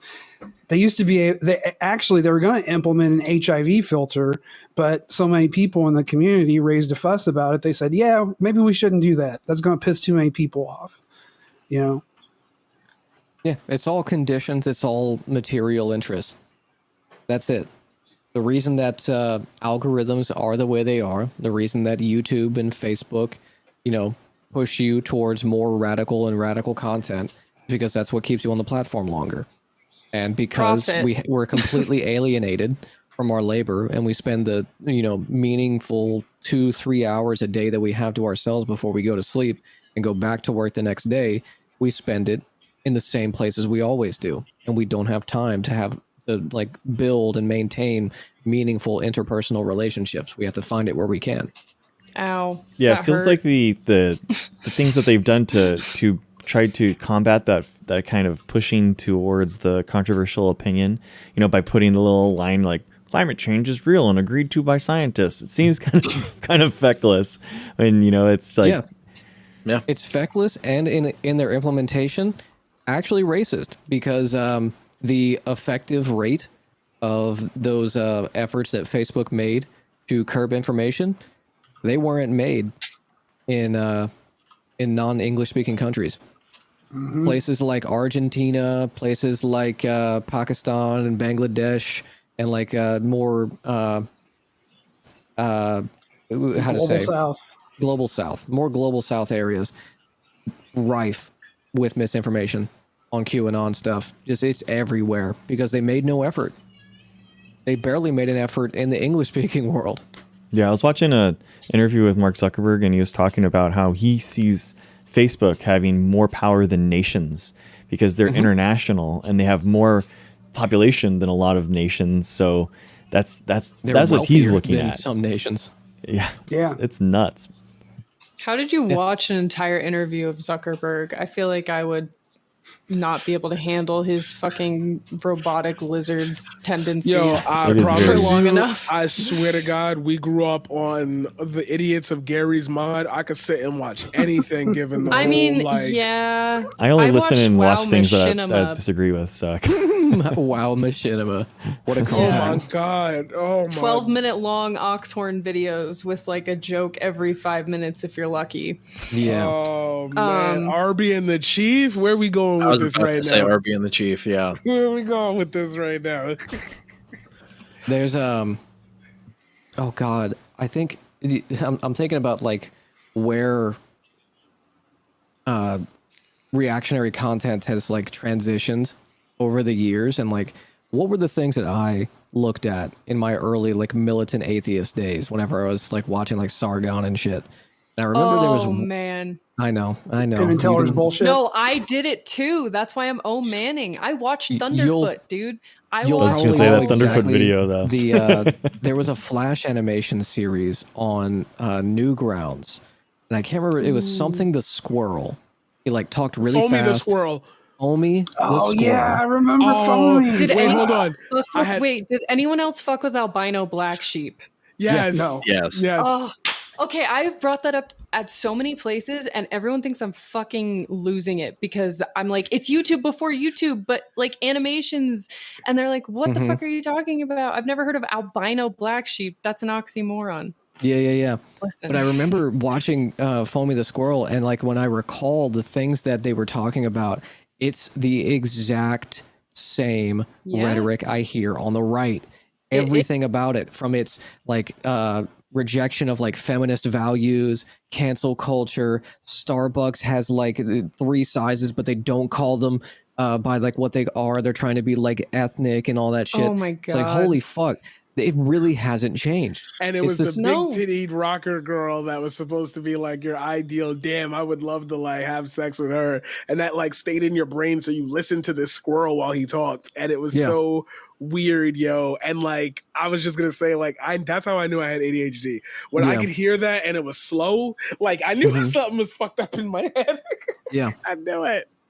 But yeah, no, Foamy the Squirrel was a wild time. and Like, that's not to mention like the ableist language that they Mhm. always put in there, or like homophobic language. Like I used to love watching Equals 3. His like main fucking go-to thing was faking gay, and like Yeah. I saw nothing wrong with it at the time, and now I look back and I cringe my fucking ass off. Someone asked me what happened to Ray William Johnson the other day, and I was like, He fell- exactly. I watched an entire I watched an hour and a half long YouTube video essay about what happened to Ray William Johnson. I'm not even kidding. Yeah, it was like he started up some like I know he's I got a new watched- channel. I know he's still doing he your tried to favorite do his Martian. own like studio. yeah, Dude, and it like there's bombed a- miserably. There's a YouTuber that his entire channel is literally like the rise and fall of like YouTubers, streamers, and like he did like Boogie. He did I think he did Ice Poseidon. yes, he did. He did like a bunch of Wings of Redemption. Mm-hmm. Like a bunch of just YouTubers that just completely fell off the face of the earth. And they're You know that Sticks so and good. Hammer is on Twitch now? Who? Really? Okay, you weren't in that side of the militant Really? atheist crowd then. Yeah, Sticks and Hammer is on Twitch now. That's a problem. Yes, it is. Yes, it is. I don't think I went that deep. I was more of a Richard Dawkins debates, Bill Nye debates, Sargon, This is Thunderfoot, like a the mid. Warhammer fascist. This is Oh, like yeah, lovely. no. this is like yo, this is like when WoW was popping, the forums was popping, and you could get deep in the forums. Oh Yeah. man. Oh my god! You I needed just passwords to understood get that to some so of those much better places. now because you made a WoW forums reference. This We guy. need more WoW references in this. Heard you, I'll got put you. it this way: this guy that I'm talking about, he's got mad school shooter vibes. Like, Oh, Jesus. yeah, like if Oh. you've ever been to, how do I put this to like relate it to people who haven't done this? Have you ever been to a convention before for like some kind of like pop culture thing? And there's BlizzCon. always that one dude who has like unwashed, really long hair. Oh, yeah. He's got like a Trench band coat. T-shirt, maybe even a trench coat, and he's got a free hug sign. That guy. Sunglasses and fedora. I have a hard, fast rule about people who wear sunglasses their entire stream. There are people who I'm like friends with on the platform who do that, and I like give them a pass. But if you wear sunglasses your entire stream and your like your contrast is set to black and white on your camera, and you've got like a costume that you wear, but it's not like flamboyant, like driving gloves for no reason. You've gone that deep kind of into shit? Twitch, my dude. I'm looking this for is- costume This was material. basic information back then. This is just like Once- I've just picked up on these things. If people wear aviator, oh god damn it, Yes, those yes. are actually those look like the sunglasses from They Live. Yeah. Put on the I can't even see my sunglasses. screens anymore. I can't. Dude, you should go for a Roddy Piper for Halloween, dude. You could There you pull that go. shit off. That's- Yeah. oh, I know that reference. There you go. I don't. I know that reference. All right, Captain America. Wait, what was it a reference to? They live. They live. They live. What? If you what is if you that? haven't seen it, you gotta Movie. watch it. Oh, I thought you were It's talking about required. freaking the WWE When was guy. the movie? Like the 80. That is No. why. Okay. We made two. There was like it was Yeah, two. there It were two was references two. at Yeah. the same time. Anything before like the 90s and the 90s no. are iffy. I don't. I mean, Oh, I know no. some like old rock, old metal, like classic. Thanks. There's a Watching whole They other Live. culture. There's a whole other culture here. Like exactly. you can't call yourself a leftist if you haven't watched They Lived Are you and read gatekeeping right Dune. now? Are you about to tell me to Absolutely, go read 100%. Das Kapital? Nope. Yeah, read Wow. Not good Your enough. Theory of Not good Fucking enough. Watching They Live. Yeah. She got you. That Lorna Shore song though. Damn. Got him. It's like leftism is like when no joke, watch They Live and read Doom. That's it. There you go. And be Simple as that. bisexual. Like all Is it that. like a socialist movie? So the I'm creator so of They confused. Live, I'm sorry. the creator of They Live is a very weird person. He's got like some leftist views and he's got some other like reactionary views. But They Live is like a it's kind of like Fight Club. Or Fight Club is an allegory for like how fascism dehumanizes people and like breaks your identity, capitalism alienates you from See, your I've always been told it's like toxic masculinity. It is. It's toxic masculinity, but Well, I there's guess they like tie other together, layers to but- it. Yeah, but everyone misses the message in Fight Club. People watched They Live and thought it was an allegory for like a global Jewish cabal because he would put on these sunglasses and he would see behind the veil of capitalism and he would see billboards that were like people like hugging and it would be like reproduce and people buying watches and it would be like consume. And there was people behind the curtains who were aliens controlling people with capitalism. It's a very good movie, and he has to like try and convince people like that this veil exists. He's like trying to get them to put on the sunglasses, but no one wants him to wants to do it because they think he's crazy. Because he's like a vagrant living out in the slums. Ah, I love the story. Jesus in wool sheep's clothing. You can't hide that allegory from me. Yeah, Every time you see a story, any story about like a vagrant with special powers, just know that's that's a Christian allegory. Every single one. The Book of Eli. Did you miss that? Like, were we not at that point? Like, he was looking for the book. Hello. Like, I was so disappointed with Book of Eli. same. Yeah, Same. but yeah, They Live's very good and required viewing for everybody. Honestly, like that and Parasite. Parasite. Ooh, Parasite. Yes. I've never seen that. Okay, listen. I can sit down and watch a 3-hour long YouTube video and play a game. I cannot watch a movie and play a game, and I don't know why. Probably because either, 'cause- movies are more like demanding of your attention, whereas like YouTube Exactly. essay style stuff, you don't necessarily need to visually look at it. You can just let it like stream into So your brain. I don't have the attention span for movies, is what I'm saying, and and like I'm sorry, I don't get the references. That was so Carter, professional the way you just My did husband is still coming to terms with it. It's a problem.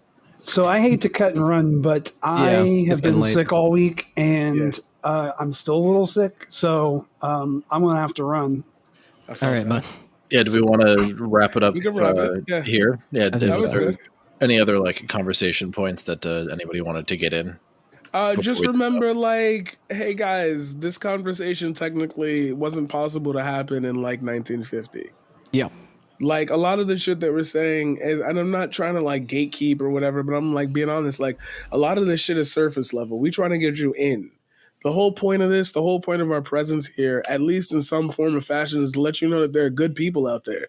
And like a lot of bad shit happens to the same good people that are here right now. And we could fix that. We could really fix, like, I ain't saying no bullshit. Like, I have a dream. Like, no, we could fix that. Like, we could do that like tomorrow. Like, we could start some shit tomorrow if we just said it out loud enough. So talk a little louder.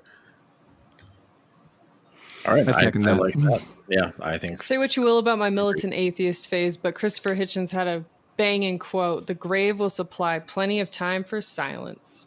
Dude, I wish It's on my body. I like that. there is a. that's dope. I don't know. I wish I would have, like, Christopher Hitchens would be been alive for all this stuff with Trump and the pandemic and stuff. I don't want to know. I He don't. supported the Rest. Iraq War. I Yeah. don't need to know. Yeah. We'll leave it a mystery. Yeah, I mean that's a good point too. I mean it is kind of, Maybe one day science will exhume him and resurrect him, and then God knows Yeah. what he'll react to after he reads a history book for like 10 seconds. it's true. All right, here let's go around the horn and do shout outs. Greg, you're first on my screen this time, so All right. you, my friend. Well, I have a YouTube channel called The Peer Review. You can go there, thepeer.review. I'm doing cool science stuff. And this week, actually on Tuesday, I'm doing In Time, talking about nanotechnology. So that should be fun. Nice. So if you're interested in new stuff in science that you don't know about, follow me. Thanks. Yeah, that sounds like it'll be actually a pretty good conversation within time, because they always ask some pretty good questions. So if I'm not able to tune in, at least like link me the video. I'll probably watch it after the fact, Greg. Oh, cool, man. Yeah. All right, Marquise, you're up next. What's up, ladies and gentlemen? You were expecting me to go nuts and crazy. I know, because you're used to me by now. If you want to see the cooler, chiller side of If you want to see the cooler side of Paradigm, please do me a favor and follow me at twitch.tv/the_paradigm_shift. Please let Twitch know to give me my great username. I hate the underscores. We do poetry, we do politics, we do art, we do games. Sometimes I just sit here and dwell in the existential void that is my life. Come follow my journey. Come find out about the... Oh, shit. Here we go. Another. So I have Today, one of my Junior. one of my alerts is the FBI meme, FBI open up, and we did it for Halloween so it would be super loud. And I keep forgetting to turn down the volume, so now when it gets triggered, it's just like it's really loud. Sorry.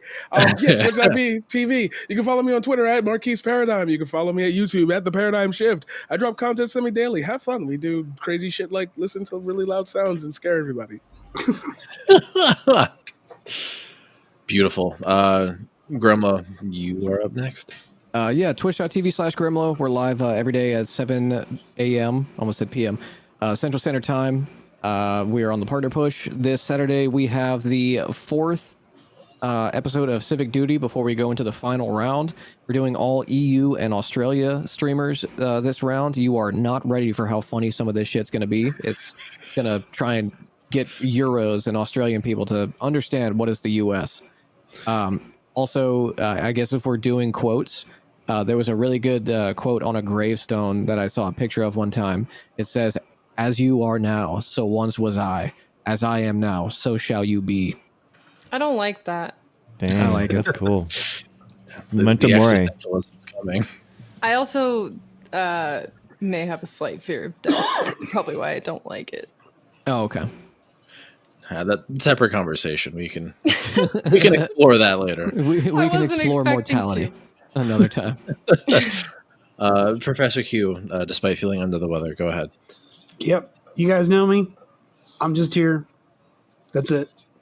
Okay. Yeah, definitely get some rest and rest that voice since you're still a little raspy. You poor bastard. But thank you for actually The some of things I the, do for you kids.